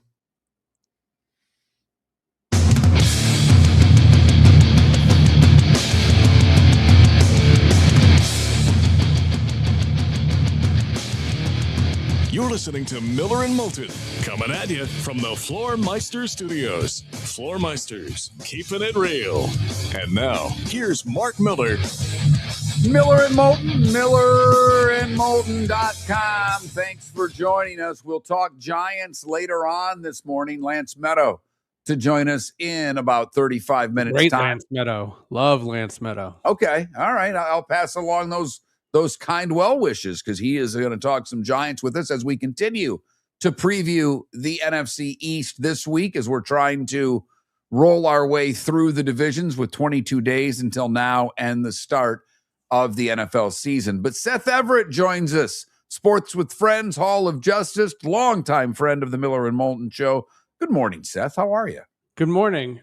Did you, on that liner, that rejoin, did you cut David's name off? Yep, I did. Okay. So in Vegas, my friend, 2 of my best friends lived in Vegas, and they met Tyra Banks. Have I told you Tyra Banks? You actually told this story recently. He did it to his voicemail, right? And he took a razor blade to the cassette and took his roommate's name off when he moved out because he didn't want to lose Tyra Banks' name. So I will admit that's basically what this is because it costs money to have someone voice all this stuff. Course. The person who does it gets paid. He doesn't do it for free. And until we know exactly what the direction of the show is going to be, I'm just kind of making do for a couple of weeks. It's like I said, I'm not changing the name of the show. We built this brand over 20 years.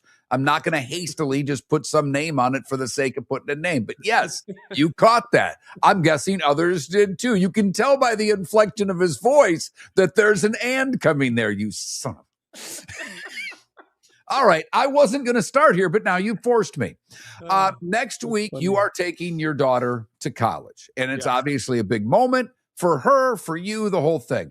Here's what I have to ask, because you have talked about it. She's going to the University of Tampa, a great, smaller school. It really and truly is private school. But when I think private school, because I went to a state university, that I think private schools, just a little more hoity-toity. And one of the things I thought you were going to say Rodney Dangerfield. But. No. Which back to school, by the way, is very underrated. By the way, this leads me to what I've seen a lot of, and it petrifies me because I will be doing what you're doing in 6 years with my daughter.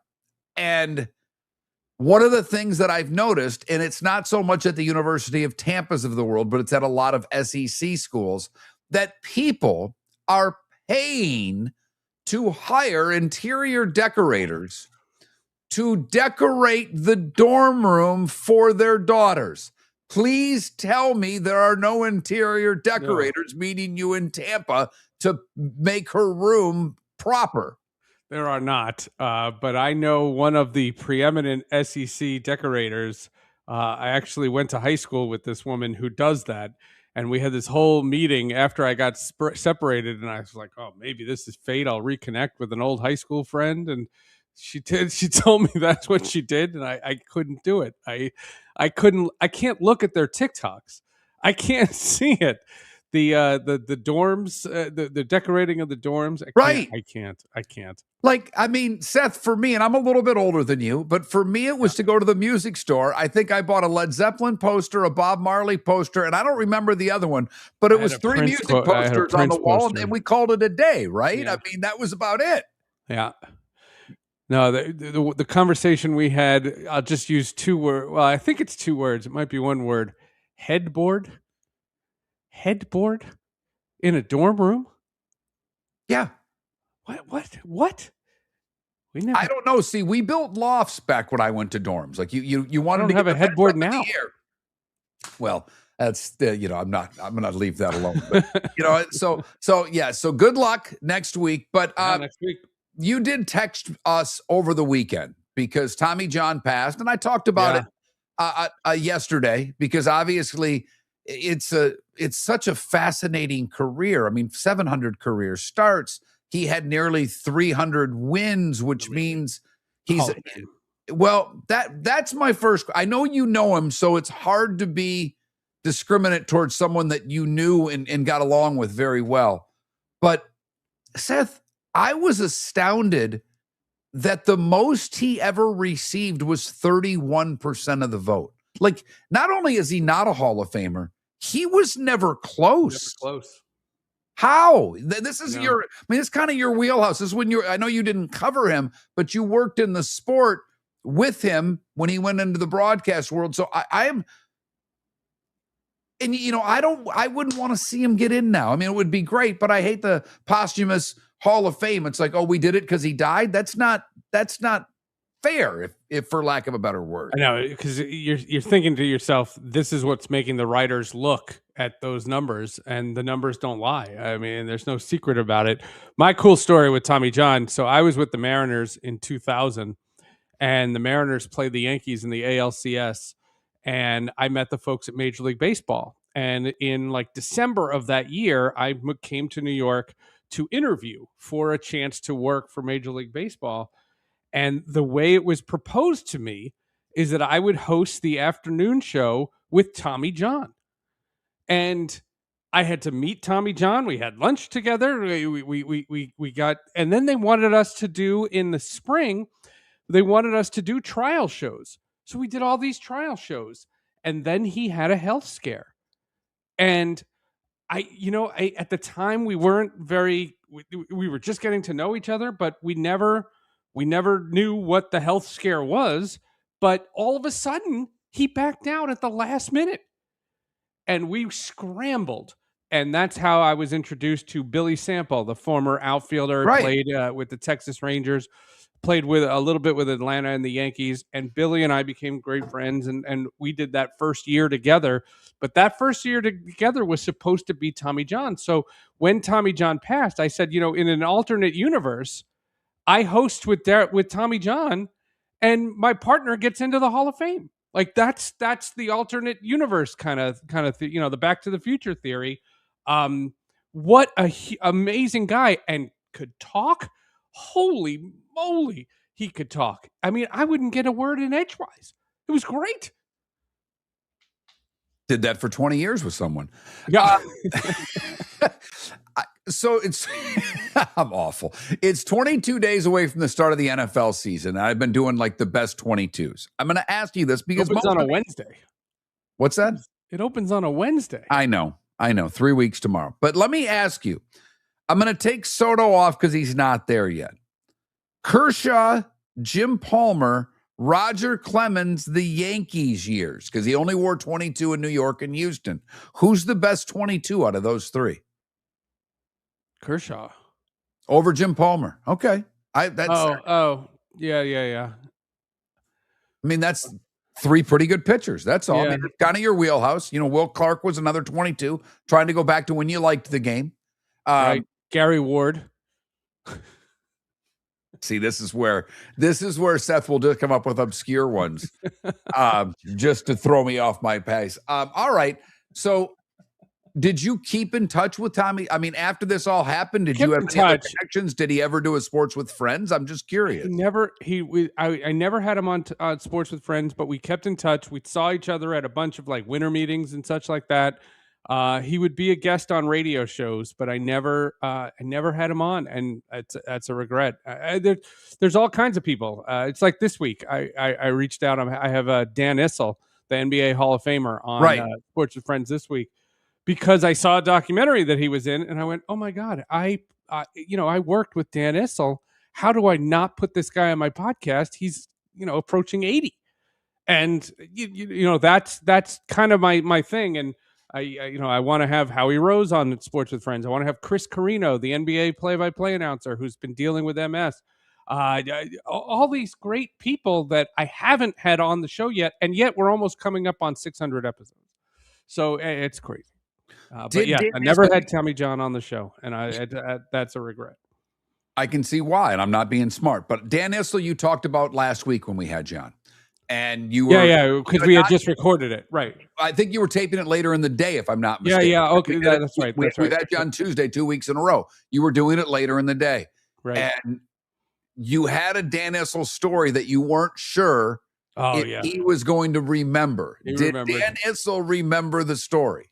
And give it to us again. So there was a preseason game between the Broncos and the Dolphins. This is the year that the Broncos beat the Packers in Super Bowl 32, and John Elway got hurt. And John Elway, if the injury was severe, he was retiring. So this was breaking news. And because of a quirk in the schedule, our station was the only station that could carry this announcement live. This is pre-NFL Network. So nobody knows this. And they gave me these headphones that you couldn't hear anything outside of what was going over the air. And the program director put the fear of God in me, and it made me he made me ID the radio station. So Mike Shanahan comes out, the coach of the Broncos, and he says, John Elway, it's just a strain. He's going to miss the preseason, but he should be ready for week 1 or week 2. And I take a step back and I ID the radio station, and I don't hear what the media is asking the coach, and they're asking him, who's going to play quarterback for preseason. I come in and they know I'm live, so they look to me, and I said, "So, coach, who's going to play in the preseason?" And Mike Shanahan looks right at me live on the air, and he says, Dan Issel's right about you. You don't listen. And Issel remembered that. And Dan Issel. Yes, and Dan Issel lost it then, and when he remembered the story, he had forgotten it, and I jogged his memory, and he started tearing. He was hysterical in this podcast. He was great. I'm glad it worked out because I saw the ABA documentary, and isn't that great? Yes, it was, and I remember him. I was an NBA fan probably before any other sport. The NHL wasn't on TV. I loved Dr. J and the Sixers. I loved all those old ABA teams, and a couple of the older neighbors of mine that I'm still friendly with to this day that I knew when I was 3 and 4 years old. They were basketball fans. So that was kind of my first sport. So those are players that I remember. And yes, you're right. The ABA, terrific. I'm glad everything worked out with Dan because by all accounts, he's a super guy. Well, it's just so funny. The guy had his Hall of Fame playing career. He had this iconic coaching career. He had a broadcasting career. And all I want to care about is the 18 months that he hosted some radio show with a 23-year-old kid. But you know what? They've never been interviewed on that stuff. And sometimes that makes for the best. That makes for the best conversations. He couldn't wait. And I kept delaying it because I said, how can I do this podcast and not talk about the ABA documentary first with this? And all I'm thinking to myself, and he literally says, you just want to talk about the fan in Denver. I said, yep, that's it. All right. Can you stick around for one more? Do you mind? Oh, you asked me on the air, so I can't say no. Exactly. I'm on to all your tricks today. We will design dorm rooms and find out what's going on all at Justice next. Your roof is your home's first line of defense. At Pelican Roofing of Florida, Ronnie, John, and their team bring years of experience to protect what matters most, your family and your business. From residential repairs to large-scale commercial roofing, we deliver honest work, fair pricing, and quality you can trust. An upgrade on your roof can lower your insurance costs. Don't wait for a leak to turn into a disaster. Call the experts at Pelican Roofing today. 1-866-9-PELICAN. That's 1-866-9-PELICAN. 866-9-PELICAN. Online at PelicanRoofingCompany.com. CCC 1332512. The Cape Coral Police Department is growing, and they want you to be a part of it. They're hiring new officers. Starting pay is between $74,000 and $90,000, depending on your experience. And with a $10,000 hiring bonus, you could be making $100,000. Enjoy paid holidays, off-duty details, plenty of OT opportunities. They're also hiring dispatchers and professional staff. So go to CapeCops.com. CapeCops.com. Be brave, be best. Be Cape. The Floormeisters just doesn't sell Cortec and carpet. They also sell a lot of wood. And what better time than now to stop in and see the nice folks at Floormeisters for some new hardwood for your home. With white oak wood starting at $4.99 a square foot, that makes it affordable for everyone. With 10 colors to choose from, they have a color for everyone. So stop in. 6281 Naples Boulevard, right next to Costco, or go to the web. It's floormeisters.com. Floormeisters.com. Floormeisters, just keeping it real. If you're a business who targets men, please know there is no better and more economical way to reach your target audience than us at Miller & Moulton. So let us help you make money. You can reach out to Mark at that Mark Miller or me at the David Moulton on X, or text us at 21,000. We have a proven product, a good reputation, and lots of quality segments that we can attach your company's name to. Miller & Moulton, we're like that old pizza box. You've had the rest. Now try the best. Miller & Moulton, MillerandMoulton.com. This is Miller and Moulton.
Oh, that's such an old radio trick. It's great.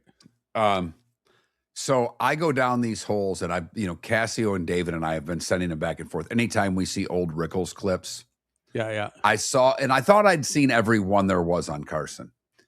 I saw one this morning. He's on Carson, and Lou Brock's the other guest, nice. And he gets up and is telling Lou Brock how to steal bases. It's so good. And then because he's so genuine after he's so nice to him, and he talks about how much he loves the Dodgers and Lasorda, blah, blah, blah, blah, blah. But because he's not in a suit and tie, and he was filming CPO Sharkey was his show. And apparently, it almost didn't get on the air. And Carson does, and he goes, $6 million a year. And I get, And Carson, without missing a beat, goes, yeah, at least I know what I'm doing this fall. And I'm like, oh, it's such a good zing. That's like when George Costanza works for the Yankees and he teaches Danny Tartable how to swing. Yes. The constant gravity. And Bernie Williams and Derek Jeter are like, who's this guy?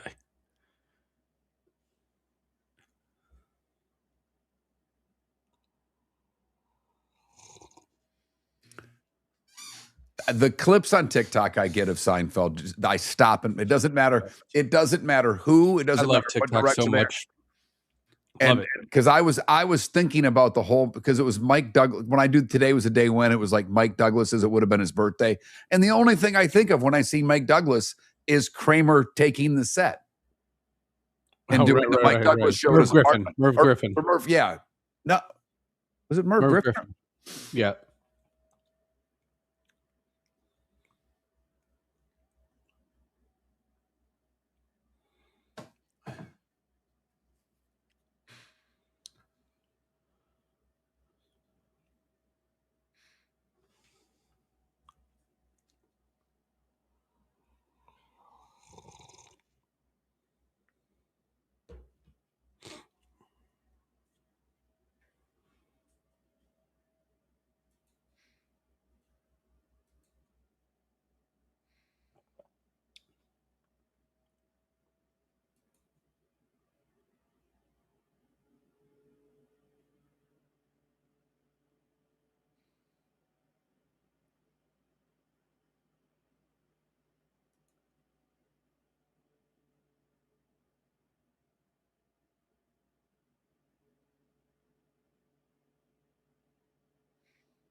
Welcome back to Miller and Moulton.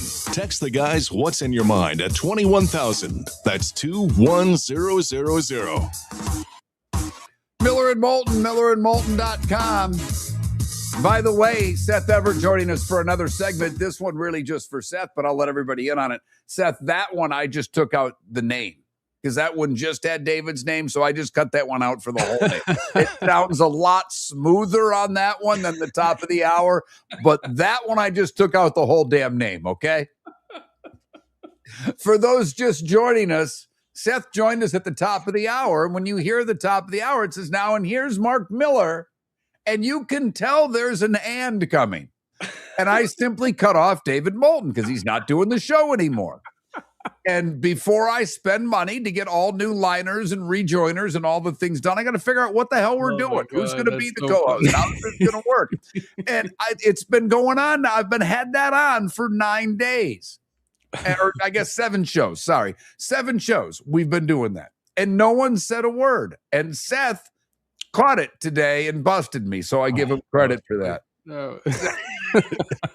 Seth Everett, Sports with Friends, Hall of Justice, or the Two Fine Podcast. Dan Issel on Sports with Friends. Hall of Famer. I know you're excited about this. And I know don't even know what direction I'm going in, but you have made such an impression on me with certain things.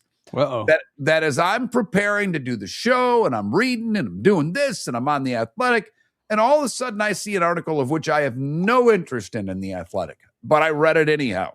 The title of the article is The Athletic's Premier League Predictions for 2026-27. Friday, the Premier League gets going. And now it looks like as Ohio State's number 1 in the AP poll, Arsenal clearly number 1, the defending champions. And from everything I read, like there's no one that can stop them. Like they might as well not even play the league this year. I don't know about that. That's a slowdown. It's going to be harder than you think, but they're very good. Arsenal last year won the Premier League for the first time since 2004. And they are poised to do it again. And Sunday, they played Manchester City in a preseason. It's kind of like a Hall of Fame game, but it has some meat to it. It's called the Community Shield, and the winner of the FA Cup takes on the winner of the Premier League, and it's in a neutral site. And Arsenal wiped the floor with Man City, and that dude Erling Haaland barely touched the ball. Well, that's kind of his MO, isn't it? He only needs to have it for a couple of seconds, and it's usually a goal. Well, but this is they played keep away, and it was great. They dominated. They play Friday afternoon because that's a prime time game for the BBC. So it's a 3:00 game on a Friday. I'm going to a watch party. I'm not challenging this to your early young fandom. No. But how much more do you like the Devils than you like Arsenal? And I'm being serious when I say that's like picking your kids. Oh, so it's that close. No, that's what I mean. I don't know. I don't know. I'm enjoying this. It's funny. I talked to a lot of people about it, and I really had a blast last year. I thought I was the right level of enthusiasm, but it was really fun, and the games are really fun, and it's fun to have something else that I'm rooting for. Look, the Devils. I'm working on getting Sheldon Keefe on Sports with Friends. They don't go away. You don't replace one with the other. No. But this organically has become, whether it's a 1A or a 1B, whether it's a number 2, whatever it may be, it is. And I will give you credit for this. Yes, you picked one of the top clubs, but when you jumped on board, they weren't. They were still good. I mean, they were a top. They were good, right. But they weren't. It had nothing to do with. I wasn't picking them because they won. You hear all those stories like, why are fans now, adult fans, a Pittsburgh Steelers fan? Because when they became a football fan, that the Pittsburgh Steelers were winning, or the Dallas Cowboys, or whatnot. And it's funny because I'm an NFL fan. I'm a big NFL fan. And where friends of mine are making plans for the Seahawks-Patriots game on that Wednesday, which is weird. It's a Wednesday. Cowboys-Giants, that's a Sunday night. I might go. And there's the possibility. And I love the NFL. But I am so enthused about this Arsenal starting the season. I can't wait. It's absolutely a blast. And, it's not a question of ranking the fandom. All I know is that in this time of middle age, I think it's fun to have something brand new and fresh to root for. And I love it. I had such a blast Sunday morning, and it was a preseason game, and it was still fun. Do you have an NFL team? I know you went to Syracuse, and you are like. I kind of have 4. I kind of have 4 because I know Denver and Seattle are part because it's part of where you lived. Yeah, I did a charity event with Eli Manning for 15 years, and I covered the Giants for Fox. I covered the Jets. I met my ex at the press box of the Jets, so I kind of say that I follow the Jets, the Giants, the Broncos, and the Seahawks. But I'm enough of a football fan, so like last year when the Broncos played the Buffalo Bills, I kind of was rooting for the Bills in my head because I want Josh Allen to win. And I thought what Josh Allen said this offseason or this training camp about how he's internalizing the Sean McDermott firing really makes you want to root for a guy. Now, that doesn't mean I'm a Bills fan. I'm not buying a Bills jersey. I still support those 4 teams. But the way I describe it for my NFL fandom, I call it wishy-washy. It's just wishy-washy. I like those teams, but if they don't win, I'm fine with it. I still watch. I'm the guy you described because I'm a Pittsburgh Steelers fan because when I was a kid, the Lions sucked. And there were 2 teams. There was the Cowboys or the Steelers. And Terry Carpenter, who was one of my first friends in like the 2nd grade, and he and I are still friends to this day, he liked Roger Staubach.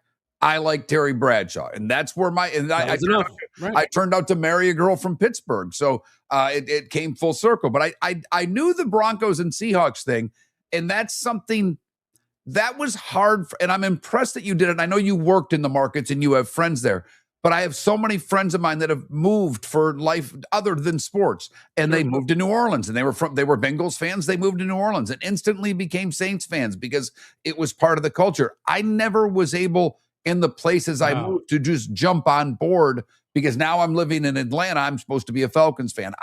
I couldn't do that, but I love people that do. I don't knock them for doing it. It's just something that my fandom, I guess, couldn't be changed by moving somewhere. Well, I told you the story about the Broncos. I mean, it wasn't so much that I was in Denver. I was immersed in the Broncos. I was there every day, and I went to all the games, and I traveled to the Super Bowl, and I played that Madden League with a bunch of their players, and like it was a pretty intense. And then the Seahawks was funny because I did the Seahawks post-game show because they used me because I was the baseball guy, and the seasons didn't conflict too much. I mean, there was a couple of Saturdays or something, or Sundays rather. And it was fun. And John Kitna became a friend of mine. I loved covering Coach Holmgren. But those Seahawks were in the AFC. So, like, these Seahawks, I barely remember them. But they won Super Bowl 48, which I happened to be at because I covered that Super Bowl because it was at MetLife Stadium. So it's just a wishy-washy confluence of teams. I watch that. Scott Hansen is my boy. I watch that Red Zone every Sunday, but I root for my teams. So like, if the Seahawks are playing the Patriots, I'll tune in. The Cowboys are playing the Giants, I'll tune in. We'll see where it goes. But but NFL is kind of like the one sport that I can watch where I don't care who's playing. And that's how I've always been about the NFL as an adult. And the Bucks started to win me over. I like the Jags a little bit. I'd like the Dolphins to be good, but it's tough to watch a bad team. Sports with Friends, we said Dan Issel, so I know that's what's coming out this week. What's on tap for Hall of Justice? Because you usually enamor me with somebody that's pretty big on this show. You've landed monster guests. Yeah, this is it's a gentleman by the name of Adrian Huff. You may not know his name, but you definitely know his body of work. He's been in 150 combined live action and voiceover films and TV shows. He plays Nightcrawler in the original X-Men the animated series, and he's also reprising Nightcrawler in the X-Men 97 series, which just completed season 2 on Disney+. That'll be next week. He's Seth Everett. He knows all of my tricks, whether it's editing audio or keeping him for Welcome a second. To Mark Miller. Buying or selling a home? Put a local expert to work for you. I'm Mark Miller with McWilliams Buckley, and I believe real estate is about more than transactions. It's about helping people make the right move, from pricing your home to negotiating the best deal. I'll be with you every step of the way. Call or text me today, 239-425-5582. That's 239-425-5582. Experience, local knowledge, and a personal difference. That's what I'll bring to the table. The Floormeisters just doesn't sell Cortec and carpet. They also sell a lot of wood. And what better time than now to stop in and see the nice folks at Floormeisters for some new hardwood for your home. With white oak wood starting at $4.99 a square foot, that makes it affordable for everyone. With 10 colors to choose from, they have a color for everyone. So stop in, 6281 Naples Boulevard, right next to Costco, or go to the web. It's floormeisters.com. Floormeisters.com. Floormeisters, just keeping it real. Your roof is your home's first line of defense. At Pelican Roofing of Florida, Ronnie, John, and their team bring years of experience to protect what matters most, your family and your business. From residential repairs to large-scale commercial roofing, we deliver honest work, fair pricing, and quality you can trust. An upgrade on your roof can lower your insurance costs. Don't wait for a leak to turn into a disaster. Call the experts at Pelican Roofing today. 1-866-9-PELICAN. That's 1-866-9-PELICAN. Online at PelicanRoofingCompany.com. CCC 1332512. Mark Miller for Sleep Treatment Direct. They are helping me with sleep apnea. And by helping me, I mean curing me. No more CPAP machine. No more snoring. No more tossing. No more waking up exhausted. Their expert team got me the right treatment, fast and hassle-free. If you want to feel energized and get rid of your snoring, call Sleep Treatment Direct today. 444-1741. That's 239-444-1741. Sleep Treatment Direct. Sleep safe and sound. This is Miller and Moulton.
No.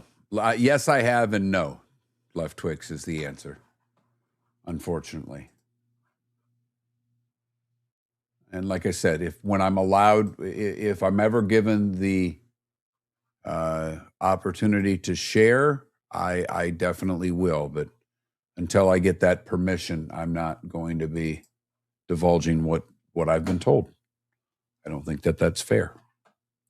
And it would be a distrust to those who are giving me the info.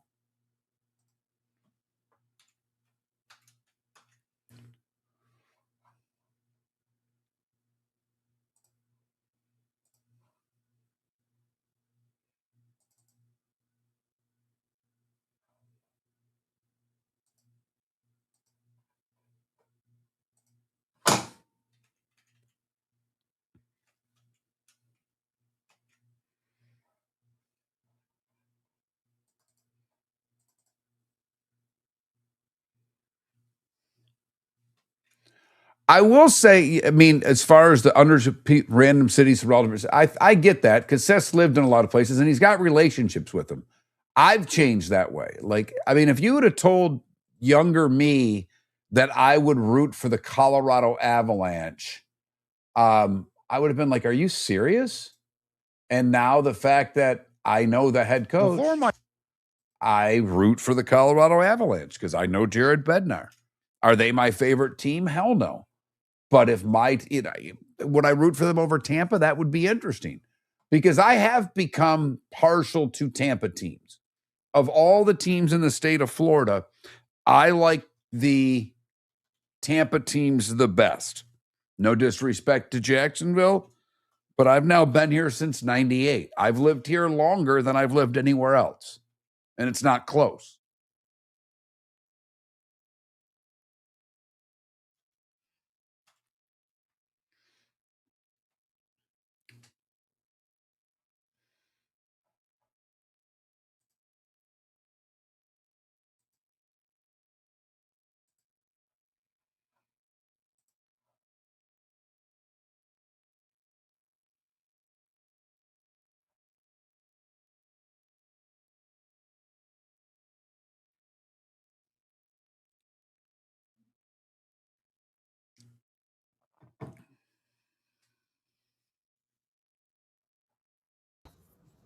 Hey, Lance, good morning.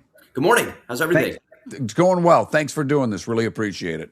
Yeah, not a problem. My pleasure. How's summer treating you? I guess about over, right? And it's just about ending, I was going to say. Yeah. Yeah, we start school. I've got a 12-year-old, so we started school. She's on week 2. They start very early here in Florida. Wow. As someone who grew up in the North and started after Labor Day my whole life, this starting August 12th is just weird for me. But no, I'm used to the same thing in New York. We always start after Labor Day, but Labor Day's late this year, so they're even starting earlier in New York this year too. It's crazy. Yeah, I've been trying to go through as getting ready for the season. You know how it is, just trying to fill segments basically, but going through kind of a team a day and trying to give people and Giants fans are everywhere. So no, it makes total sense. This is the time of the year to do that. So, yeah. And then it's a couple of weeks and then we won't have any worries about what to talk about for the next 6 months. Exactly. Here we go.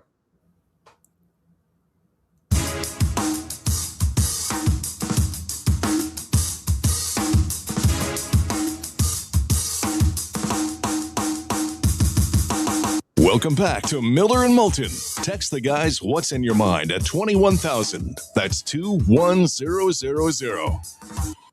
Miller and Moulton, millerandmoulton.com. Thanks so much for joining us. Tomorrow on the show, Pat Kerwin will join us. He's been at Atlanta camp. He will be at Tampa camp before we get Pat. So we'll get a good idea of what's going on in those two places. But we continue working through the NFC East this week. We did the Eagles yesterday. We will do the Giants today. Lance Medow joins us. You can follow him on X. Very simple. Lance Medow, Medow. Does some play-by-play for Columbia. Covers the Giants as well. And joins us on Miller and Moulton. Lance, good morning. How are you? I'm doing very well. Thanks for having me on. Appreciate it. Well, it's my pleasure. And obviously, the Giants got their man. John Harbaugh's there. I guess the easy layup question is, I know this doesn't fix everything, but how much does this coaching change? Getting an adult in the room, as we've liked to say on this show over the years, how much does that change the Giants in just a short time? Well, it changes the outlook for the team, to your point, from the perspective of a strong track record, right? You look at what Harbaugh did in Baltimore. He was there for nearly 2 decades, and they were doing a lot of winning, and they were consistently making the playoffs. And that's exactly what the Giants are looking for at this point. They've had a flash here or there, but they've lacked consistency. I think the arrival of Harbaugh, the best way to put it is it resembles a lot like when Tom Coughlin took over the Giants. And remember, Coughlin, it was a bumpy road at the beginning because he had to adjust. He was a disciplinarian and players needed to warm up for him. So it's not identical, but Tom Coughlin, you knew exactly what you were getting each and every season. He built structure. And that's what Harbaugh brings to the table. Now, he's not bringing Lamar Jackson and every single member of the Ravens with him, but he's got a program. He knows what he wants. He has beefed up things in terms of just the practices and what they're trying to get out of them and helping this team turn things around because they clearly had major issues over the last few seasons. So it's about structure and stability. That's what he brings to the table. Well, a lot of people love the young quarterback, and there are a lot of reasons to get into Jackson Dart. I mean, he's an electrifying young man.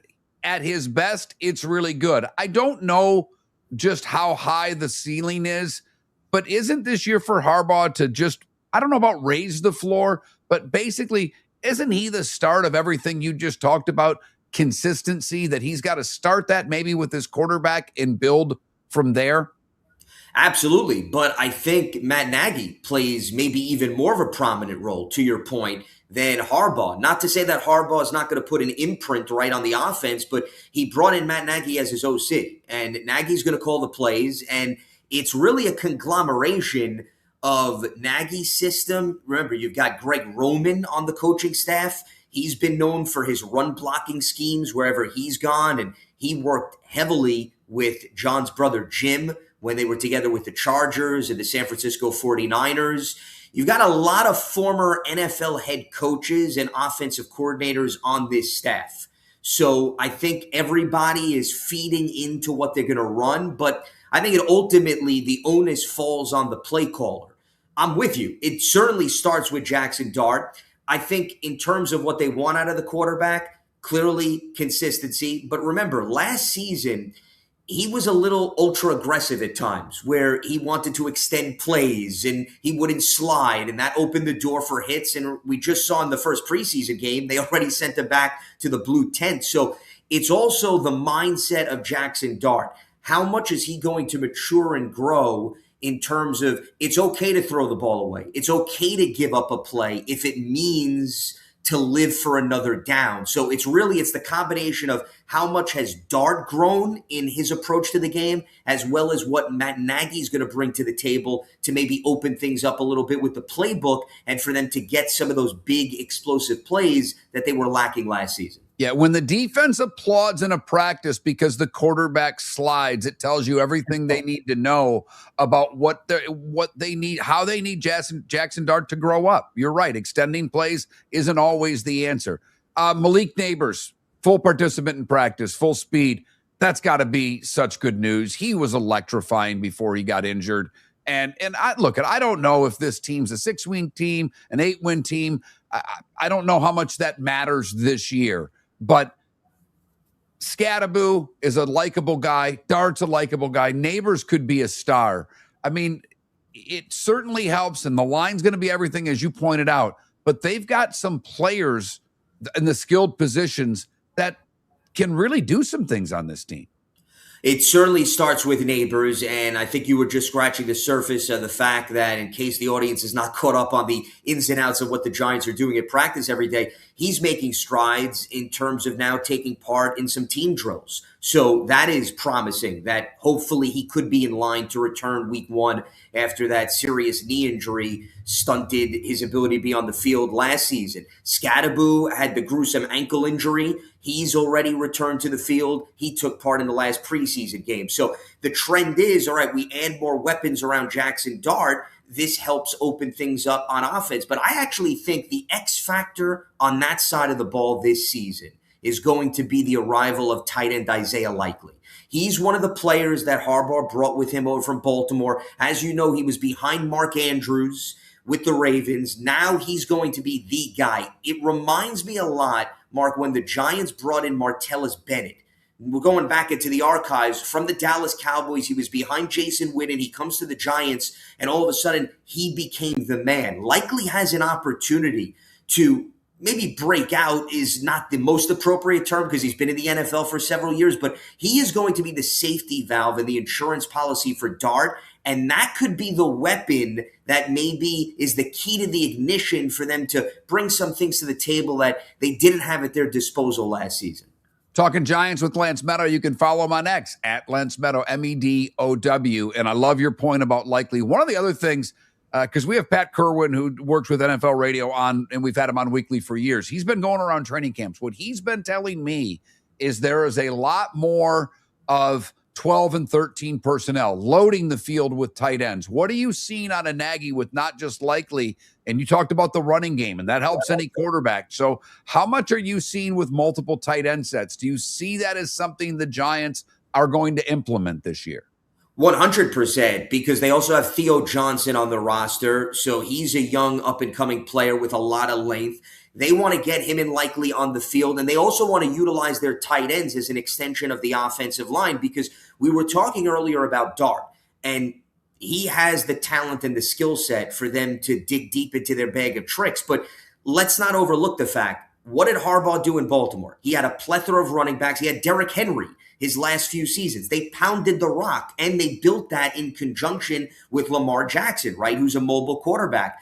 He believes in it starts on the ground, and they've got Cam Scadaboo. They have Tyrone Tracy also. They have a nice 1-2 punch, and they have some depth even behind those two players. Greg Roman, that's why I keyed in on him as being a focal point within the scheme, since his knack is for building up the rushing attack. They believe that if they can pound the football and they can stop the run, of course, on defense, that could be the blueprint for them building inconsistency. So, yeah, they're going to utilize multiple tight ends.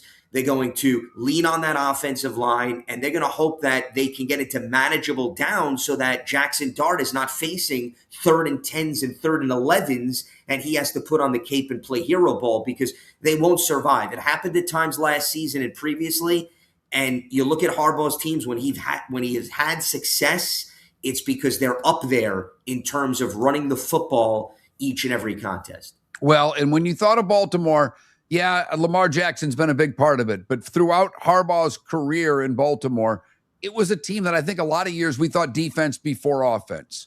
So when you look at the Giants defense, they drafted Reese this year. Abdul Carter didn't maybe do everything was expected in the year before. They made the trade for Burns. When you look at this defense, do you think they have the ability to be able to get to the quarterback? Because obviously when you got Hurts in Philadelphia and you got Dak in Dallas and you got Daniels in Washington with whatever number he's going to sue someone for. I mean, when you've got 3 really good quarterbacks in this division, you've got to get after the quarterback. Will the Giants be able to? They were actually pretty good in getting after the quarterback last season. Maybe not necessarily the sacks that jumped off the page, but they were in the middle of the pack. They were good in terms of their pressure rate. It really is, it's more stopping the run without Dexter Lawrence in the picture as opposed to getting after the quarterback. I think they'll be able to mix and match, though, to answer your question. They've got a great deal of punch. Abdul Carter is going to be entering year 2. They still have Kayvon Thibodeau. Brian Burns had an electric season. I don't know if he's going to duplicate his sack total from a year ago. They drafted Arvell Reese. I just named you 4 guys, and I think they have other players in the mix. So I think they will have success in getting after the quarterback. I think the sack numbers will be respectable. The question is, are they going to be in downs and distances to continue to tee off? Remember, you got to stop the run on 1st and 2nd down to put opposing quarterbacks in those long situations. If you don't stop the run, which they couldn't do a year ago, they were bottom of the barrel. They were bottom 3. The average per carry was horrendous. Quarterbacks didn't have to throw the football against the Giants, Mark, because all they did was they handed it off. So to me, it starts and ends with playing the trenches and getting after the run as opposed to where will the sack numbers be this season.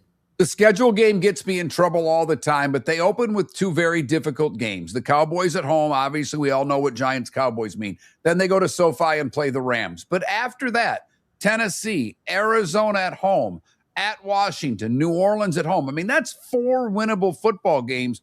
This looks like a team, and hell, if they were to get Dallas at home, I mean, the Giants, and who knows what it's going to be at the end of the year, but the start of the season seems to be paramount to whether or not this team's going to have success. I would say that has been the storyline to monitor for the last 5 or 6 seasons because they have been sluggish getting out of the gates. It's really been 0-2, 0-3, maybe a 1-1 start here or there, but they have dug themselves in early holes. And to your point, the schedule does not present any gifts, at least right out of the gate. So right. You'd want to at least split the first 2 games. I'm not one that gets ahead of myself with the schedule because, as you know, we don't know how these teams are going to pan out. Remember, everybody's judging strength of schedule. It's my least favorite topic on what the teams did a year ago. It's irrelevant to this year. You mentioned teams like Tennessee and Arizona. Okay, Arizona's got to figure out its quarterback. Tennessee could be a sneaky team. Brian Dable, the former Giants head coach, is the OC. He brought in a lot of his former Giants players. Robert Saleh's a good defensive mind. Cam Ward could take a step forward.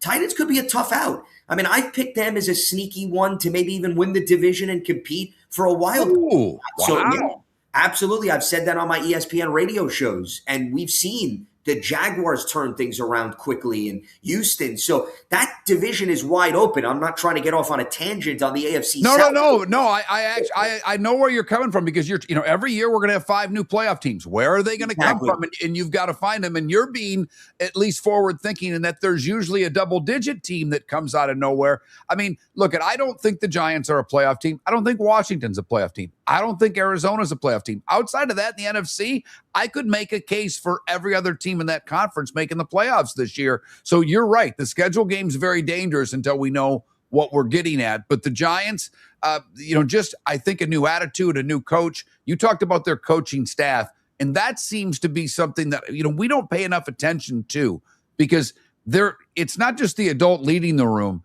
They've changed their philosophy on who's completely in the room. And I've got to think the approach is just going to help this, which there's a lot of young players. Seems that the approach with Nagy, with Harbaugh, is going to help this team out long-term. I think that's the philosophy, and they feel that by having a well-rounded staff with a lot of experience, that could be the difference in turning a 3-point loss a year ago into a 3-point victory. I mean, in the NFL, just about every game is decided by one possession, if not a field goal. And the Giants have not been able to close games out. So that's where an improvement in terms of the coaching staff, the experience should help turn some of those tight affairs in your favor. That's what they're hoping for. It starts, of course, with the practice and staying healthy. They've been hampered by injuries on both sides of the ball. They need to be able to turn to a depth chart that can plug in the gaps, which has not been able to do so in previous years. He's Lance Medow, covers the Giants, does some work on ESPN radio, and some play-by-play of some college hoop as well. Lance, thanks so much for doing this. Love the Giants preview. Enjoy the season. Enjoy the couple weeks you have left in summer. It'll be football before we know it. Well, you as well. Thanks for having me on. It's been a pleasure. Appreciate it. Lance Medow here on Miller and Moulton, joining us this morning to cover the NFC East as we go through team by team. We've got our poll question up today. It's college football centric, being a little snarky, but I don't think it's out of line as a question. Will Mike Norvell last the season as FSU's head coach? We went through the schedule. Man, they could have 6 losses by the end of October. If that's the case, is he still running that team when November comes around and they head to Boston to take on Boston College? You can vote right here in the YouTube chat room, the Twitch chat room as well, or you can do it at that Mark Miller or Miller_Moulton on X. The Pro Hour for Jacksonville and Tampa. That's next. Miller and Moulton.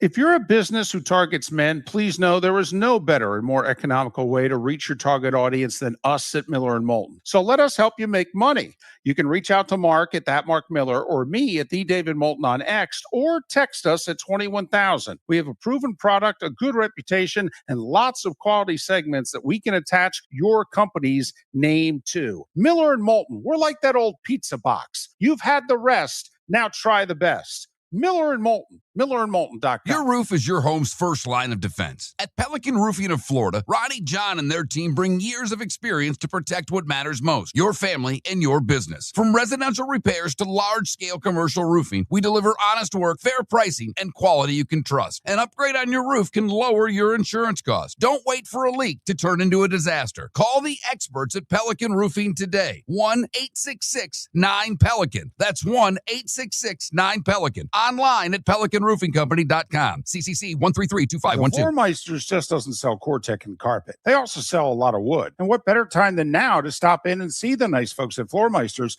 for some new hardwood for your home. With white oak wood starting at $4.99 a square foot, that makes it affordable for everyone. With 10 colors to choose from, they have a color for everyone. So stop in. 6281 Naples Boulevard, right next to Costco, or go to the web. It's floormeisters.com. Floormeisters.com. Floormeisters, just keeping it real. Mark Miller for Sleep Treatment Direct. They are helping me with sleep apnea. And by helping me, I mean curing me. No more CPAP machine. No more snoring. No more tossing. No more waking up exhausted. Their expert team got me the right treatment, fast and hassle-free. If you want to feel energized and get rid of your snoring, call Sleep Treatment Direct today. 444-1741. That's 239-444-1741. Sleep Treatment Direct. Sleep safe and sound. The Cape Coral Police Department is growing, and they want you to be a part of it. They're hiring new officers. Starting pay is between $74,000 and $90,000, depending on your experience. And with a $10,000 hiring bonus, you could be making $100,000.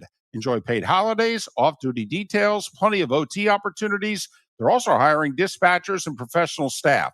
So go to capecops.com. capecops.com. Be brave, be best, be Cape. Buying or selling a home? Put a local expert to work for you. I'm Mark Miller with McWilliams Buckley, and I believe real estate is about more than transactions. It's about helping people make the right move. From pricing your home to negotiating the best deal, I'll be with you every step of the way. Call or text me today, 239-425-5582. That's 239-425-5582. Experience, local knowledge, and a personal difference. That's what I'll bring to the table. This is Miller and Moulton.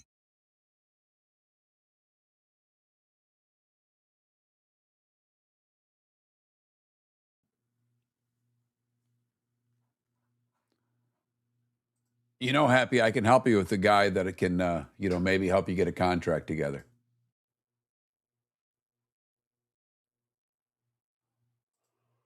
Dun, dun, dun, dun, dun.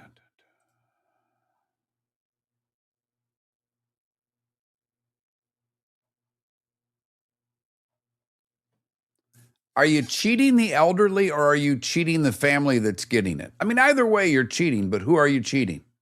That's a question. I'm not trying to be a smart aleck either. If someone sells a home that was a family members of theirs that's older or past, it's on them to do the price right. It's on their realtor to do the price right.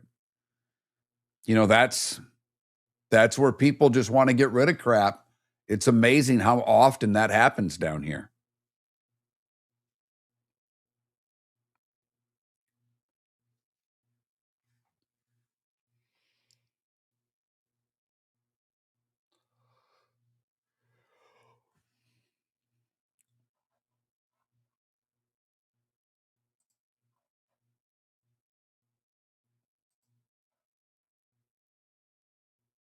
Oh, I see.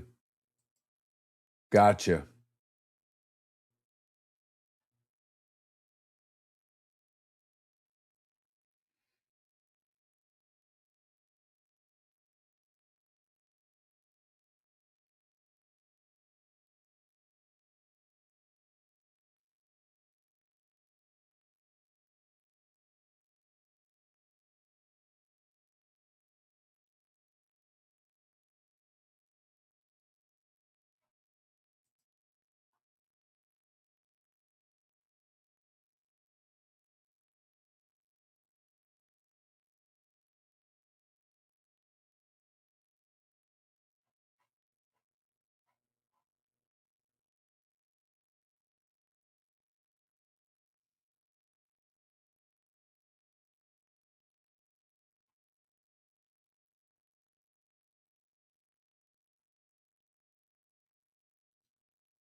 You mean people do things for their own interest to take advantage of a situation in this country? Gosh, I find that so surprising.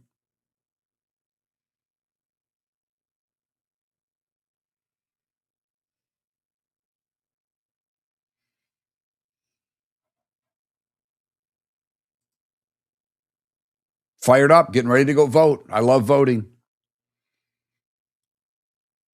Big fan of it. Thanks, Javier. I thought so too. And every week I've given him something to do, and he's like, "What do you want me to do this week?" I said, "Come up with something on your own." That was all him.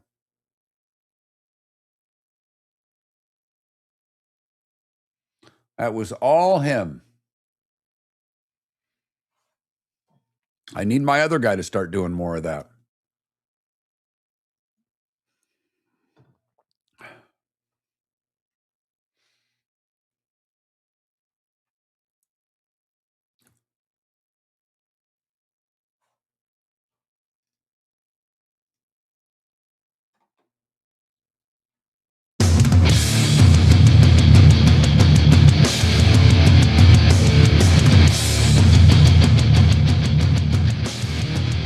You're listening to Miller and Moulton, coming at you from the Floor Meister Studios. Floor Meisters, keeping it real. And now, here's Mark Miller. Miller and Moulton. MillerandMoulton.com. The Pro Hour on Election Day here in Florida, if you're voting in the primaries. So if you haven't voted already and you're assigned to one party or another, today's your day to cast a ballot. I encourage you to do so. It is one of the great rights that we have in this country. And it's something I look forward to whether it's 2 years or whatever the case may be. Haven't missed one in a long, long time. We don't talk about it in this show, and I don't care how you vote, and you shouldn't care how I vote. But I encourage you to do so. We vote on poll questions. That I want to know what you voted on. And that I care about everybody's opinion. Today, will Mike Norvell last the season at FSU? 62% of you on X say no. 70% on YouTube and Twitch say no. I'm telling you, they are just a 2.5-point dog at home against SMU. And if SMU gets them, then you look at the Virginia game, because they'll be 2-2. They're losing to Alabama. Write that down. And then they play Virginia. They've got Miami. They've got Louisville. I mean, they could be staring 2-5 in the face. And then that's before the Clemson game. I mean, they could be 2-6 before November starts. But if they get SMU, which it's just a 2.5-point spread week 1, then do we have a different opinion about the Virginia game that's at home? And then all of a sudden, they're sitting at 4-1. Totally different story. So I think how you perceive those games perceives how you vote on today's poll question. That Mark Miller, Miller_Moulton on X. Look at, this place has made the news a lot recently, and much to my chagrin, because we've talked about it on the show. 10 and under to me means 10 and under. And apparently Publix doesn't care anymore. They don't care about me, and they don't care about express lanes, because they no longer have 10 and under lanes. The express lane is just that. It's an express lane. 40 items, you think you're express worthy?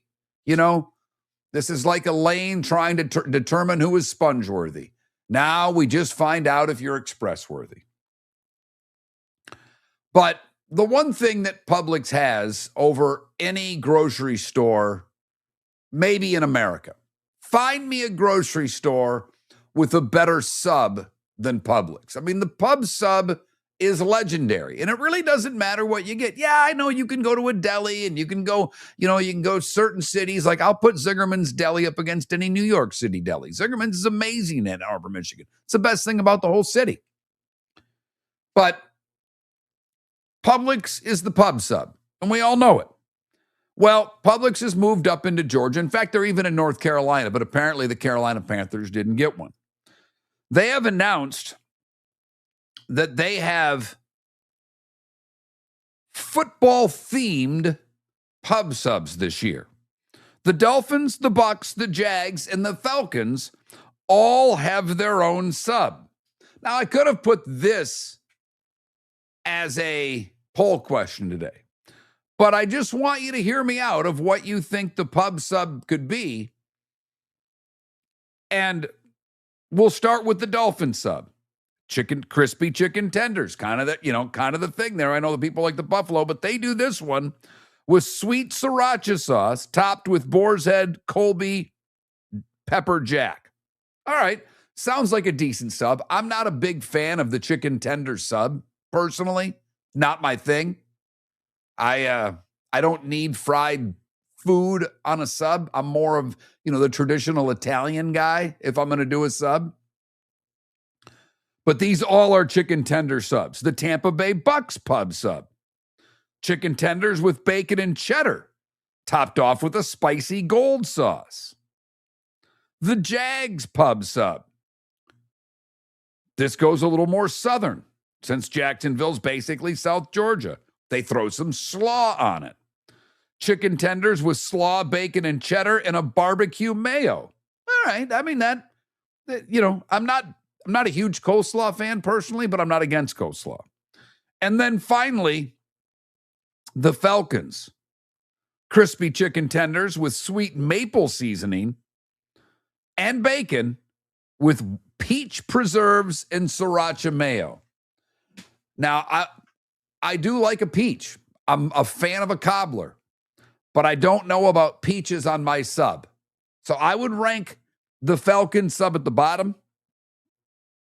The Dolphin sub's probably the most boring because there's no bacon. You're really just getting the tenders and the sauce with some cheese, but they give you the Colby Jack or the pepper Colby Jack.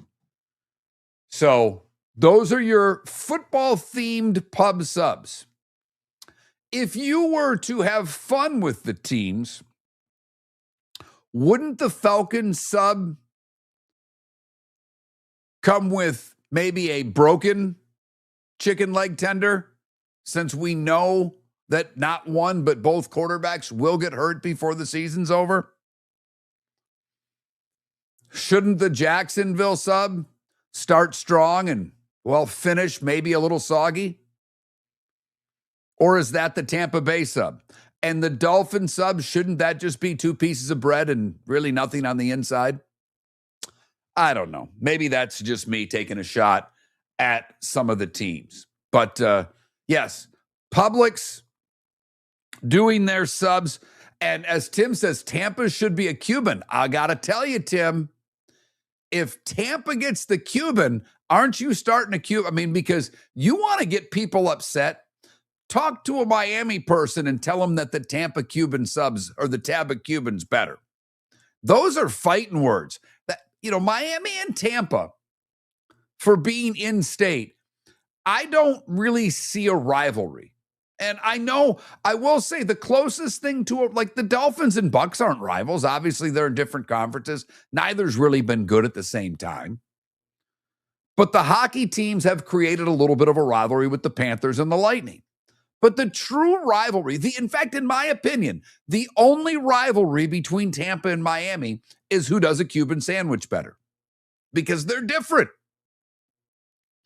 And I'm trying to think that the deli that I went to while I was in Tampa, because they had done a deal with Byrne Steakhouse, and they had a special, and it was the 80th anniversary of Byrne or 70th anniversary of Byrne. And this deli in La Segunda Bakery, if I got that wrong, I apologize, Tampa people. I'll look it up quickly when I have a moment. It's the hard part about flying solo. I can't look up things and do the show simultaneously. But there's like 3 or 4 locations of this particular bakery. Amazing sandwiches. We went there the one day to get the Byrne sandwich. They literally had a sign at the door. They were open till 3, walked in at 2:00. Went to the one in Ybor City, because I think that's the original one. And small little deli, bakery. And it literally had a sign on the door, said, we're sold out of the burn, try tomorrow. Okay. Finished the show at 10. Wife and I raced from the Hope Lodge, which is basically Temple Terraces. I mean, that's the closest proximity. Raced down to the bakery and got in line. And there's a line. I mean, we got there at 20 minutes after 10. And we got inside the bakery, but that's where the line started. By the time we ordered our sandwich, the line stretched outside to the street. And not everybody was getting this special burn sandwiches. They were ordering the Cuban. They were ordering people just getting loaves of bread. And then there was a whole to-go line. Amazing. But I'm telling you, you want to pick a fight, the Miami and the Tampa people will argue with you. In fact, Billy Corbin, who's been on the show a bunch of times, did the 30 for 30 documentary, did Cocaine Cowboys, and did a few of the other, great movie features, did the bunch of stuff big in Miami.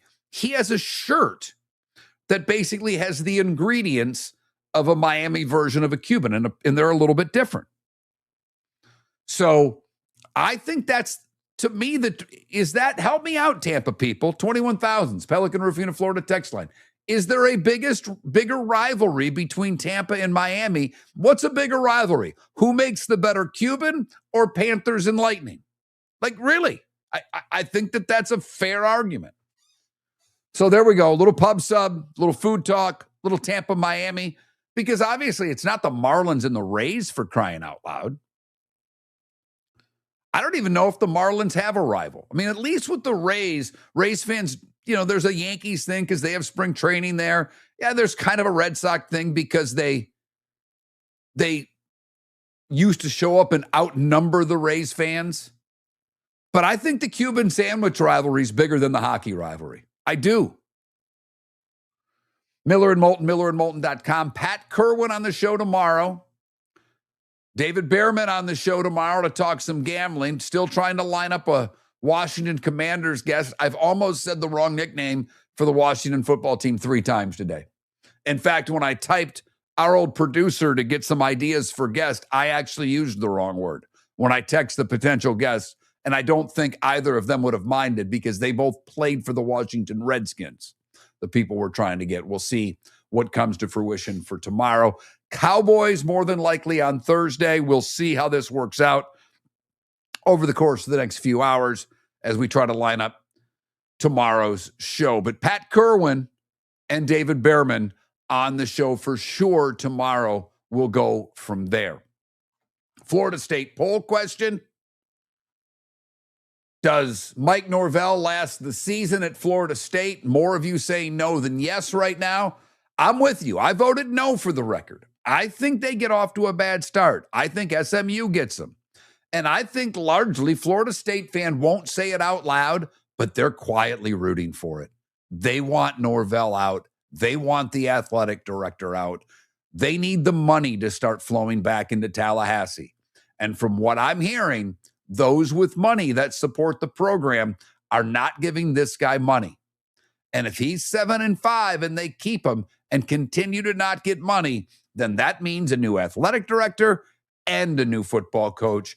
And from the Florida State people I hear from, again, they won't say it on the record, but off the record, they're like, yeah, I'm okay with that. I'll sign on to that right now.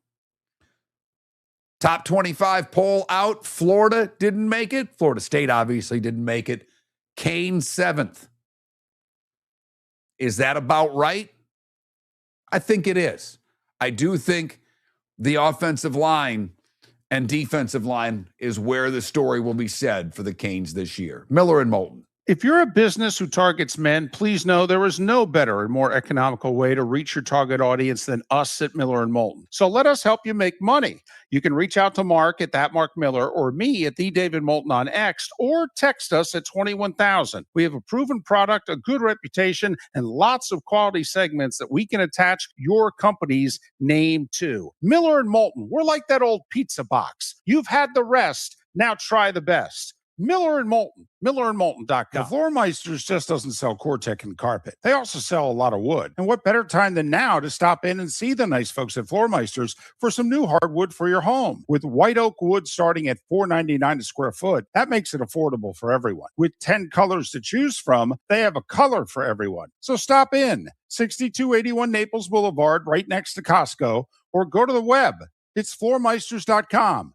Floormeisters.com. Floormeisters, just keeping it real. Your roof is your home's first line of defense. At Pelican Roofing of Florida, Ronnie, John, and their team bring years of experience to protect what matters most, your family and your business. From residential repairs to large-scale commercial roofing, we deliver honest work, fair pricing, and quality you can trust. An upgrade on your roof can lower your insurance costs. Don't wait for a leak to turn into a disaster. Call the experts at Pelican Roofing today. 1-866-9-PELICAN. That's 1-866-9-PELICAN. Online at pelicanroofingcompany.com. CCC 1332512. The Cape Coral Police Department is growing, and they want you to be a part of it. They're hiring new officers. Starting pay is between $74,000 and $90,000, depending on your experience. And with a $10,000 hiring bonus, you could be making $100,000. Enjoy paid holidays, off-duty details, plenty of OT opportunities. They're also hiring dispatchers and professional staff. So go to capecops.com. capecops.com. Be brave, be best, be Cape. This is Miller and Moulton.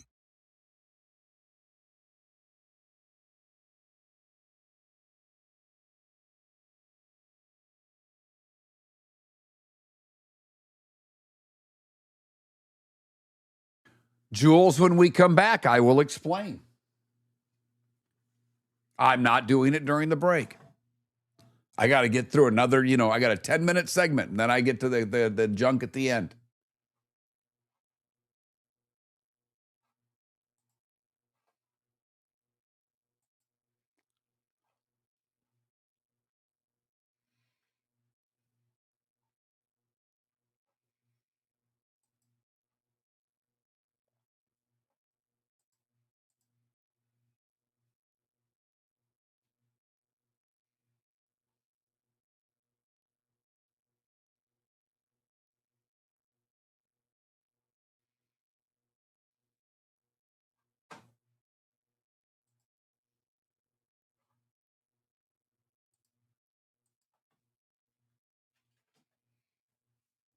They're favored in every other one, Fitz. There's no doubt.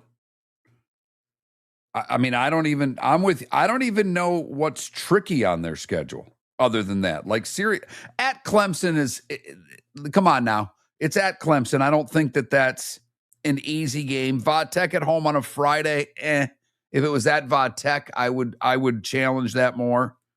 The one that I'm most interested in, believe it or not, and it's only because a while back I had Mike Solarte on the show, and Mike covers North Carolina sports.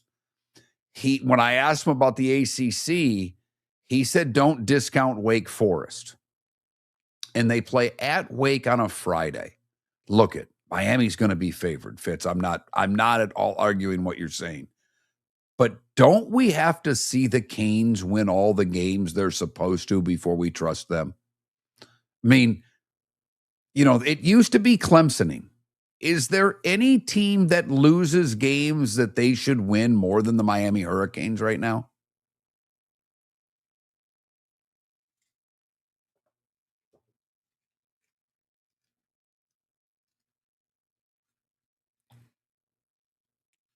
Oh, Tim, I'm with you too. But down in Florida, there's not, man. I mean, I think Mario's is...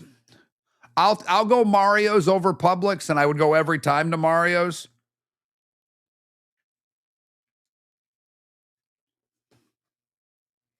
I'm not as big of a Jersey Mike's guy as some of you guys are. But the NFL is a different animal.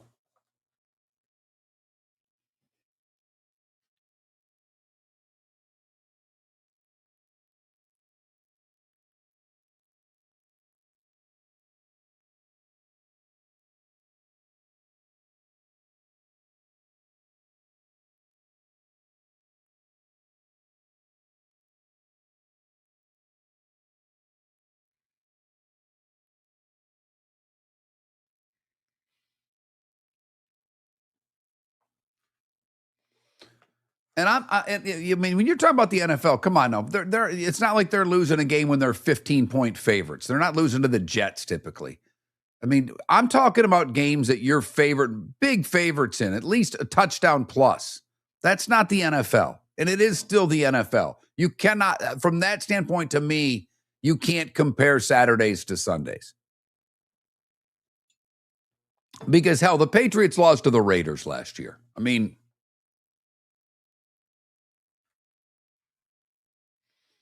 that one there are the same people that owns a bunch of the Moes in town. And he's a good dude. His wife hates me, but she used to be my boss at the radio station. And she married him. He does a terrific job. All of his Moes that he owns I think are well run and good people. But I don't do Jersey Mike's. I'll do Publix before I do Jersey Mike's. And I know people like the Jersey Mike's, the cheesesteak. I'm going to cheesesteak.com. And I won't go anywhere else for one.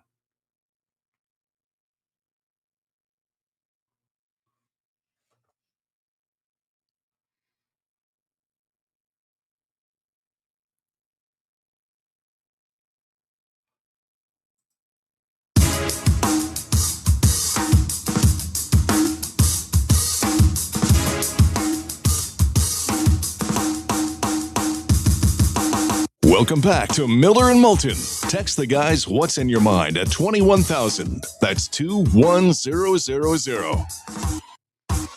Miller and Moulton, millerandmoulton.com.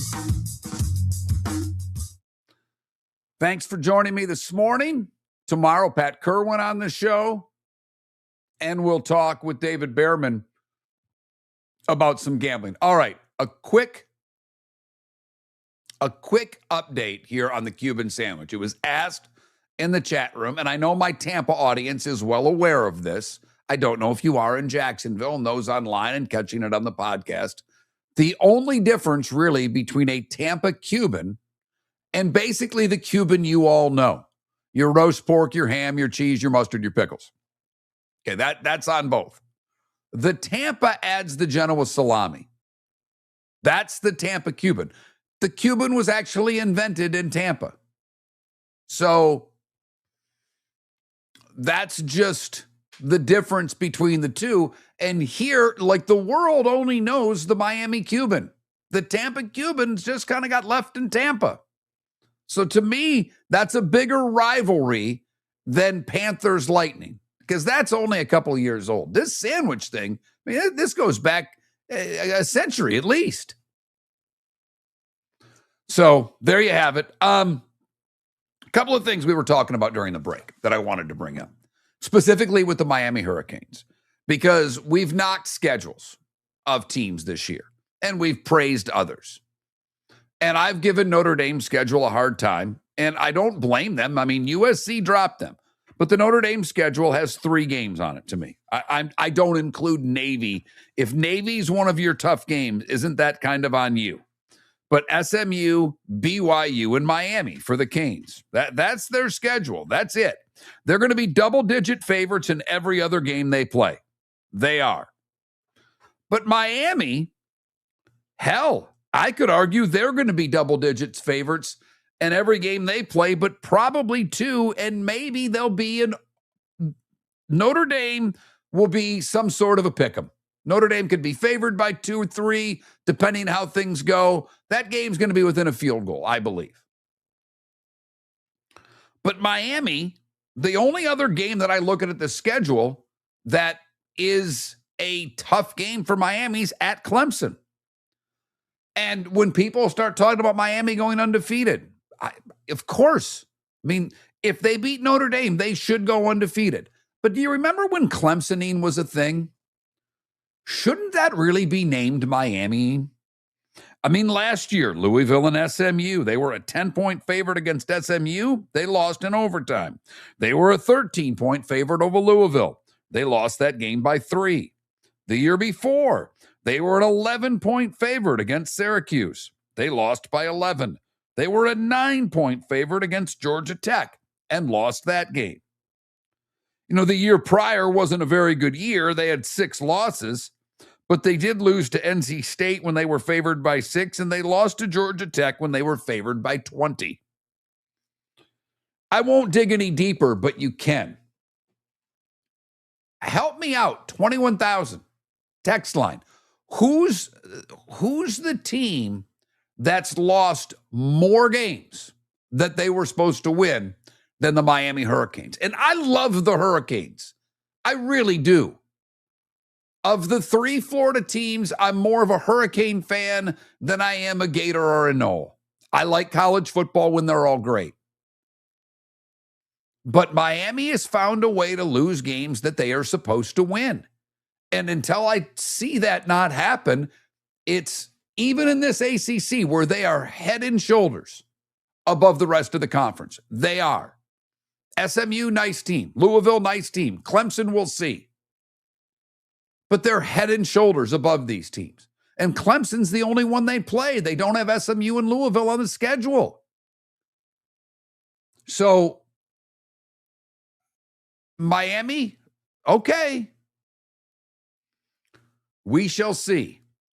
But the at Clemson game and the at Notre Dame game, that's really Miami's schedule. And if they win one of those two, they're going to the conference. They're going to the conference championship. As long as they win that, they're in. But even an 11-2, Miami probably gets in.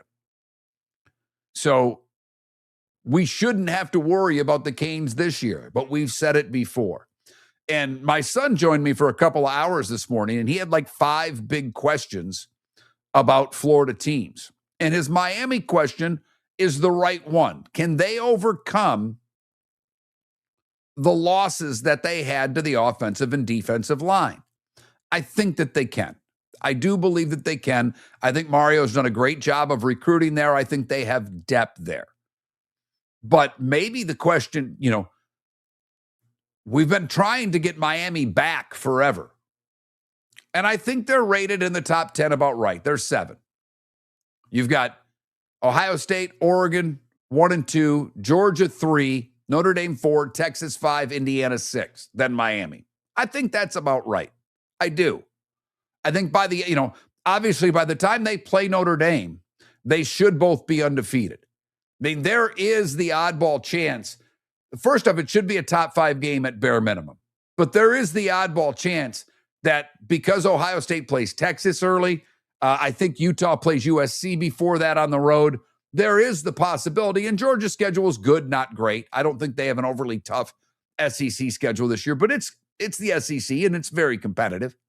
There's a chance Notre Dame and Miami could be 1 versus 2. That they're going to both be top 5 teams by the time that game's played.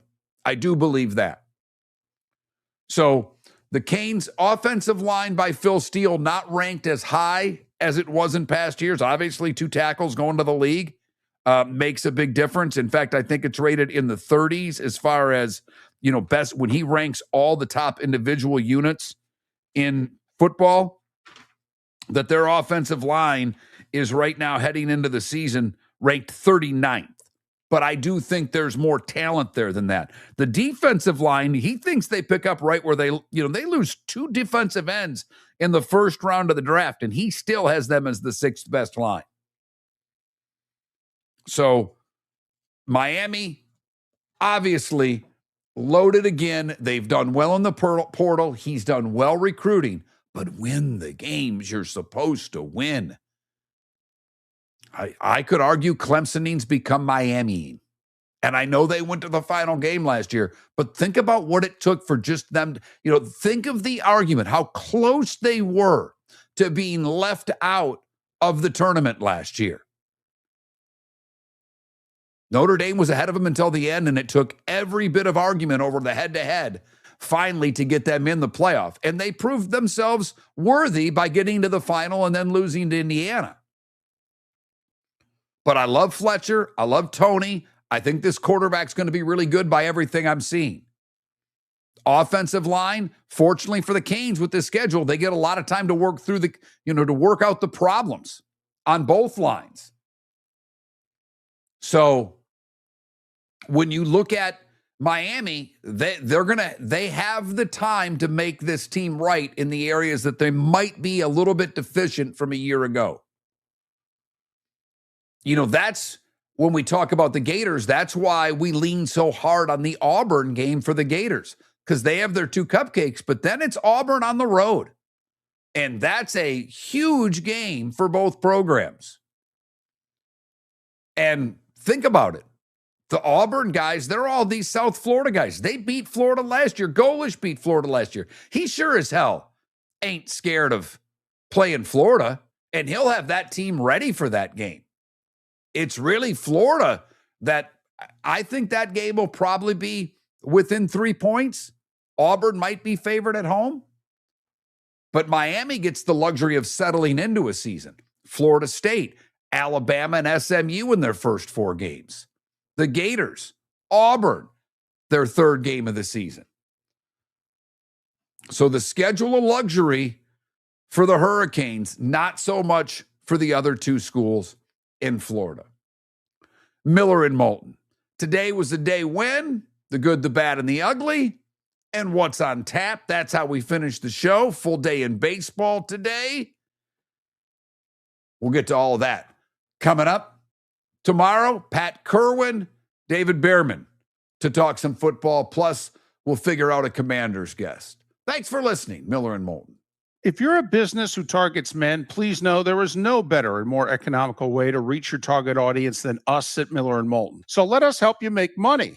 You can reach out to Mark at that Mark Miller or me at the David Moulton on X, or text us at 21,000. We have a proven product, a good reputation, and lots of quality segments that we can attach your company's name to. Miller and Moulton, we're like that old pizza box. You've had the rest, now try the best. Miller and Moulton, millerandmoulton.com. Your roof is your home's first line of defense. At Pelican Roofing of Florida, Ronnie, John, and their team bring years of experience to protect what matters most, your family and your business. From residential repairs to large-scale commercial roofing, we deliver honest work, fair pricing, and quality you can trust. An upgrade on your roof can lower your insurance costs. Don't wait for a leak to turn into a disaster. Call the experts at Pelican Roofing today. 1-866-9-PELICAN. That's 1-866-9-PELICAN. Online at PelicanRoofingCompany.com. CCC 1332512. Mark Miller for Sleep Treatment Direct. They are helping me with sleep apnea. And by helping me, I mean curing me. No more CPAP machine. No more snoring. No more tossing. No more waking up exhausted. Their expert team got me the right treatment, fast and hassle-free. If you want to feel energized and get rid of your snoring,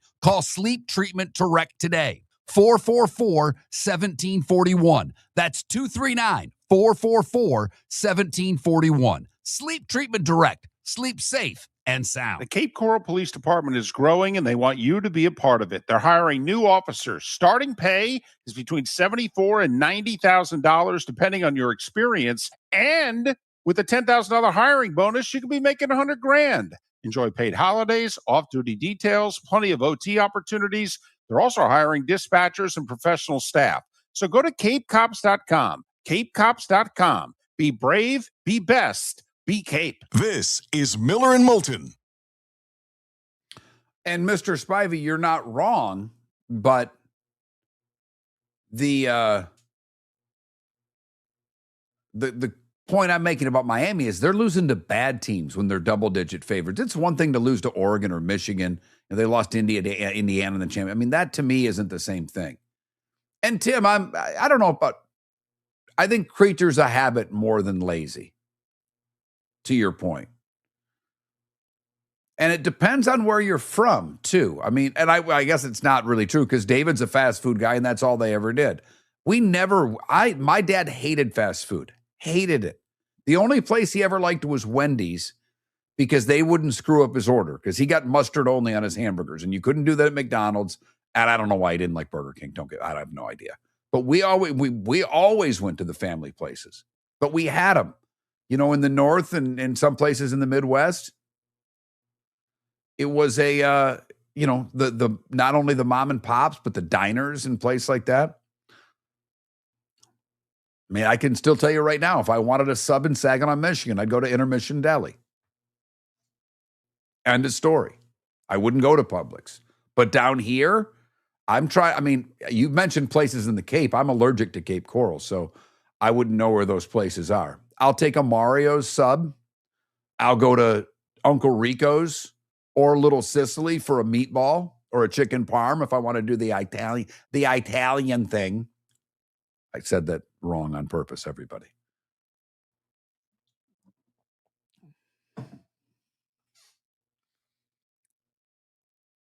My nurse, when I was up at Moffett Friday, she was talking about in Cincinnati, they have a steak hoagie. And that's the first thing she goes back and gets. She goes, I'm not talking a cheesesteak. It's a steak hoagie. And I think it's kind of like, I don't know. There's the two British guys that were doing all the videos. I don't know if you've seen them on social, Josh and Jess or something like that. They've been up in Michigan. They just left Michigan. And I was cracked up because they went to my hometown, which is a dump. But they got all the advice. They went to Tony's and got a steak sandwich. I didn't say anything. I said I'm allergic to Cape Coral. Yeah, there you go. Love those guys, Josh and Jace. They just did they did 2 weeks in Michigan. They climbed to the top of the Mackinac Bridge. They went through an elevator and then climbed out at the top. I couldn't even watch the video. I was so petrified. That's how scared of heights I am. I can't watch other people in high places. It makes me cringe.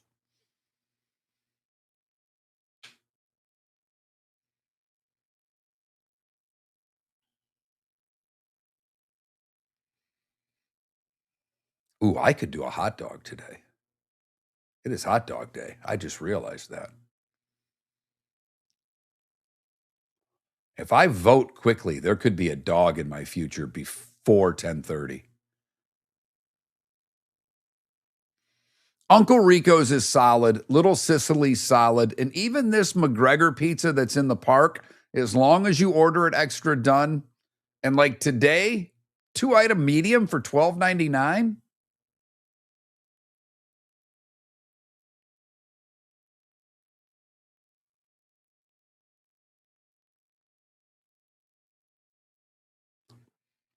And they're very nice in there. There's a young lady that works the counter. She is very pleasant. I root for people like that.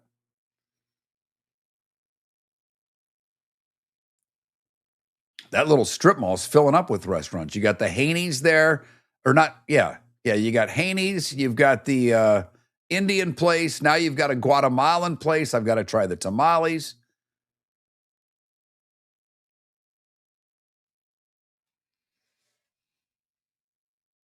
The tamale is a very underrated food.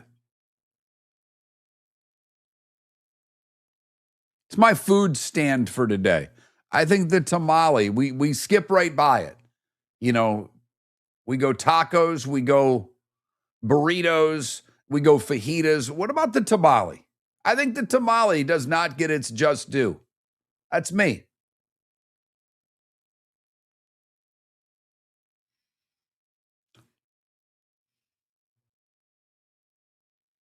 All right. Do you make tamales, Javier? Yes, they are, Mark. That's where I'm going. I'm going pork tamale every time, twice on Sunday.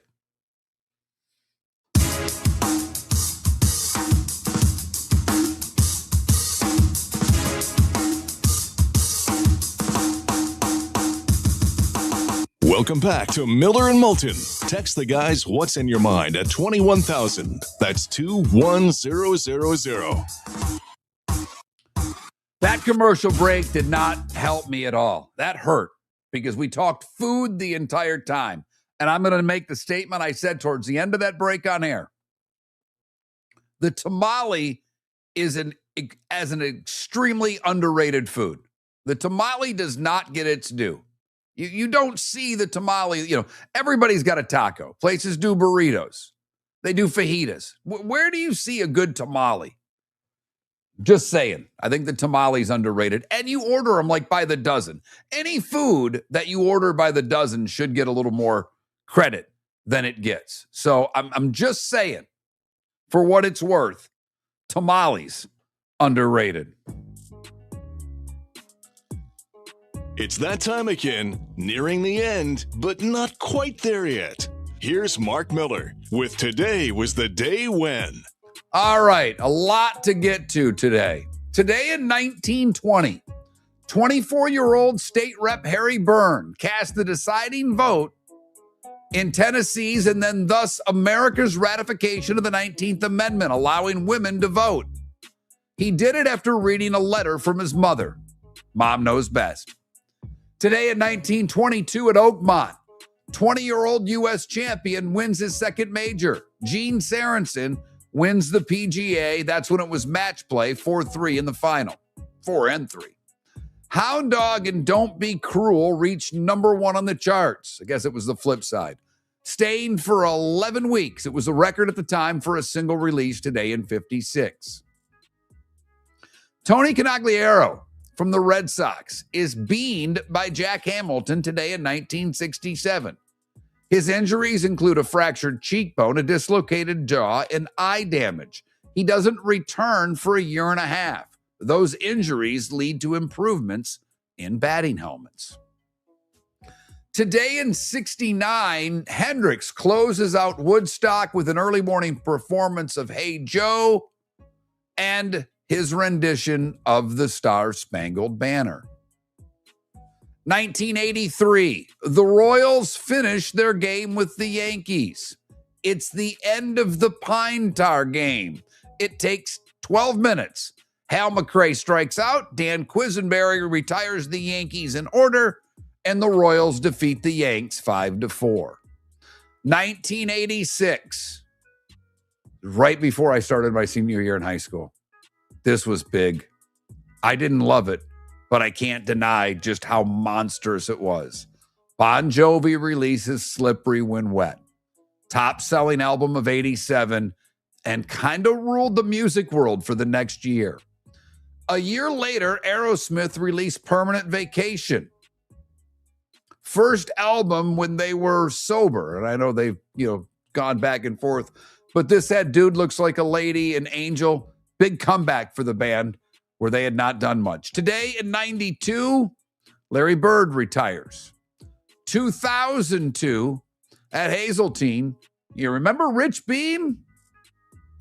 He won his PGA today, beating Tiger by 1. And a year ago, the Yankees hit 9 home runs during a 13-3 win over the Rays at Steinbrenner Field. They become the first franchise in Major League Baseball history to have 2 games with 9 home runs. Meriwether Lewis, Lewis and Clark. Gene Bartow, the hoop coach.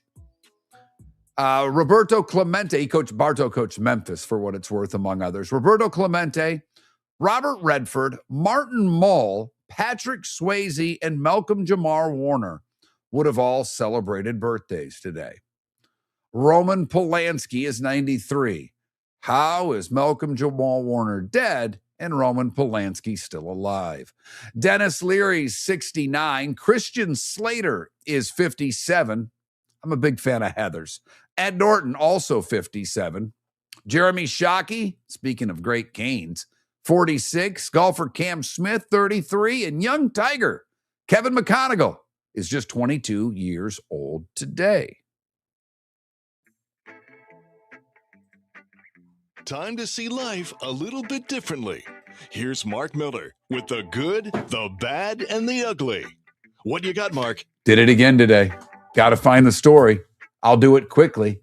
I had the good. I didn't copy and paste the good. So let me get to the good. It just takes a second. We go to Southwest Florida, where got to hand it to this Florida teenager, Owen Jacoby. He started writing comic books because his mom passed away 4 years ago. And then he was diagnosed with leukemia. His dad, obviously, a little freaked out. But Doug McGregor's a cartoonist. He volunteers at Golisano Children's Hospital. And while Owen was in the hospital, Doug drew cartoons with him. And now the young man is doing his own comic books. So good for him. Made the best of a bad situation. And trust me, Owen, I'm on your team, buddy. I am on your team. For the bad, we go to Cape Coral, where Benjamin Volker is accused of stealing jewelry, a knife collection, cash, and a wig from a Fort Myers business. He is still on the loose. He's 5'9", weighs 170, and was last known to be living in Cape Coral. I have many questions. First off, I understand if you're going to be a thief, jewelry and cash, they make sense. The knife collection, sure, you could probably pawn that. But a wig, you stole a wig.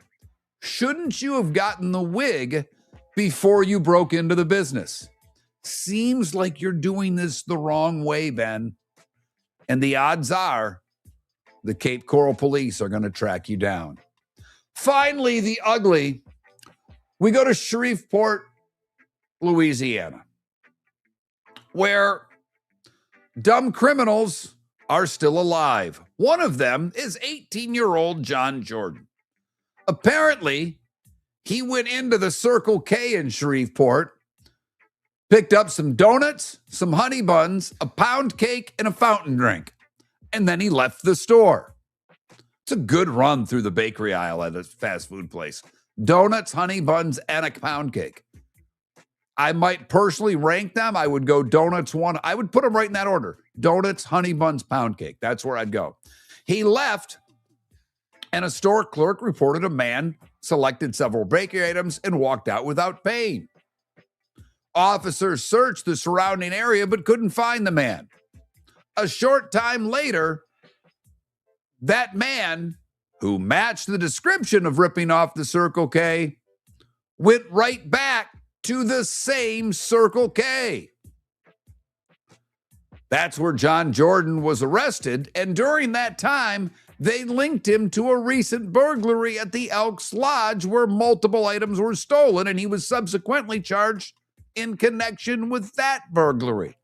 It was also discovered that he had an outstanding theft warrant from a separate case.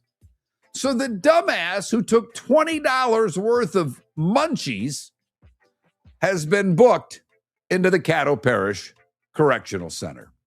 And that is the good, the bad, and the ugly on today, Tuesday, August the 18th, here on Miller and Moulton. Brought to you by the Cape Coral Police Department, still trying to find Ben Volker, but offering great jobs, great pay, overtime, benefits. For all information, you know where to go, capecops.com, capecops.com. All right, baseball, everybody back in action today. The Rays are hosting the Blue Jays. Blue Jays playing a little bit better. We will see about today. Nick Martinez takes his 12-3 record to the bump for the Rays. The Marlins are in Philadelphia. Zach Wheeler on the bump for the Phillies. Yankees are in Baltimore. Rodon back in the lineup for the Yankees with Fried going to the IL. Rodon coming off today. He's just 4-2 on the year. Big game for both teams. Yankees trying to just figure themselves out between now and the end of the season. The Orioles in a hot race for who's going to be the best worst team in the American League. Cardinals and Reds continue their series today, as do the Tigers and Pirates. Ashcraft on the mound for Pittsburgh. He threw a complete game the last time out for Pittsburgh. Guardians hosting San Francisco. The Mets and Padres back at it again. Same thing with Arizona and Boston. The Mariners are in Milwaukee to take on the Brew Crew. Number 2 between the Braves and the Twinkies. Athletics and Royals. Cubs and White Sox doing it again at Wrigley. The Rangers are hosting the Nats. Astros host the Angels. And the Rockies are hosting the Dodgers. So there's your look at what's going on in Major League Baseball. One of the stories we probably didn't cover enough today, and maybe we will get into it. Maybe I'll get a guest later this week. But Live Golf canceled their team tournament, which everybody knew was going to happen. Word came out late yesterday that the tournament in Michigan has been canceled. Everybody knew it was happening because a bunch of the players had already signed on to play the DP World Tour event over in Europe. But Jon Rahm now being talked about is coming back to the PGA Tour. There are reports out, nothing has been confirmed, that he's going to pay the $25 million fine. He's going to do the apology tour, and he's going to take the olive branch that Koepka got to come back to the PGA Tour. Nothing at all has been reported about Bryson DeChambeau. The only thing that we know about DeChambeau is that he might be dating a former hockey goalie who's a very good-looking young Instagram model. No word from DeChambeau. And I know even though he didn't admit it, he was basically thought of the person because he works with the company that was going to fund Live Golf. Scott O'Neill, their commissioner, was supposed to do a podcast with Trey Wingo last week. He bailed. So I'm trying to figure out, look at Greg Norman, Phil Mickelson, they got the PIF money. They did this. A lot of you, in fact, the overwhelming majority of you hated it. I will say, anybody that I know that went to a Live event, we have several listeners that went over to Miami to the Live event. I have friends that went. They all raved about their experience. It did change the PGA Tour. There is no denying that not just the money on the tour, the signature events, and the two-tiered system they plan on going to in 2028 was all done to combat Live Golf. But if you've lost Koepka and you've lost Rahm, and who knows what DeChambeau does, what's the point of this tour going forward? Really? I mean, Cam Smith, Bryson DeChambeau? And I like Bryson. I think he's a remarkable character in the fact that I've not seen anybody be able to turn their public persona around in that sport the way that he has. I mean, I guess if you went back to Fat Jack in the 60s to Jack in the 80s, but that was done by play and different era, and everybody loved Arnold Palmer. And that's why Jack got picked on early, because Arnold was the king. Bryson was never at the top of the golf world. He's won, obviously he's won majors, and he's a terrific player. But you go back to he and Brooks Koepka spat, him wearing the Kango hat there and looking like a cocky SOB, to being someone that is very well liked now. I'm curious. I think his move is next on tour. And he could, to me, if Live Golf survives, and I don't know why it should or if it will, he's about the only thing left that's a draw on that tour. And I like Hatton and I like Cam Smith, but let's be realistic about this. Now that they've lost Koepka and it appears that they're losing Jon Rahm, if DeChambeau goes, and I don't know if it survives even with him, but I don't know what's left for Live Golf. So maybe we'll get one of our golf guests on, whether it's Whit Watson or Bob Herrig. Maybe we'll go in that direction before the end of the week now that they've canceled that tournament. We've got the BMW this week before they get to the Tour Championship. So that's still ahead. We'll continue our preview of the NFC East tomorrow. I don't know if it's Washington or Dallas. It all depends on who answers their phone today. That's kind of how the ball bounces. I do know that David Behrman will join us at 8:38. I know that Pat Kerwin will join us for 2 segments at 8 o'clock tomorrow. Trent Bally will be back with me for the remainder of the week. Hope you enjoyed the 2 hours with Jake this morning. Thought he did a pretty good job. Happy it's a lot of fun to be able to do that with the kid. Makes my Tuesdays even brighter. Hope you have a terrific day as we work through the closing days until football season. This is the last Saturday we get without college football coming up. Enjoy the rest of your Tuesday. We'll be back Hump Day edition tomorrow. Miller and Moulton.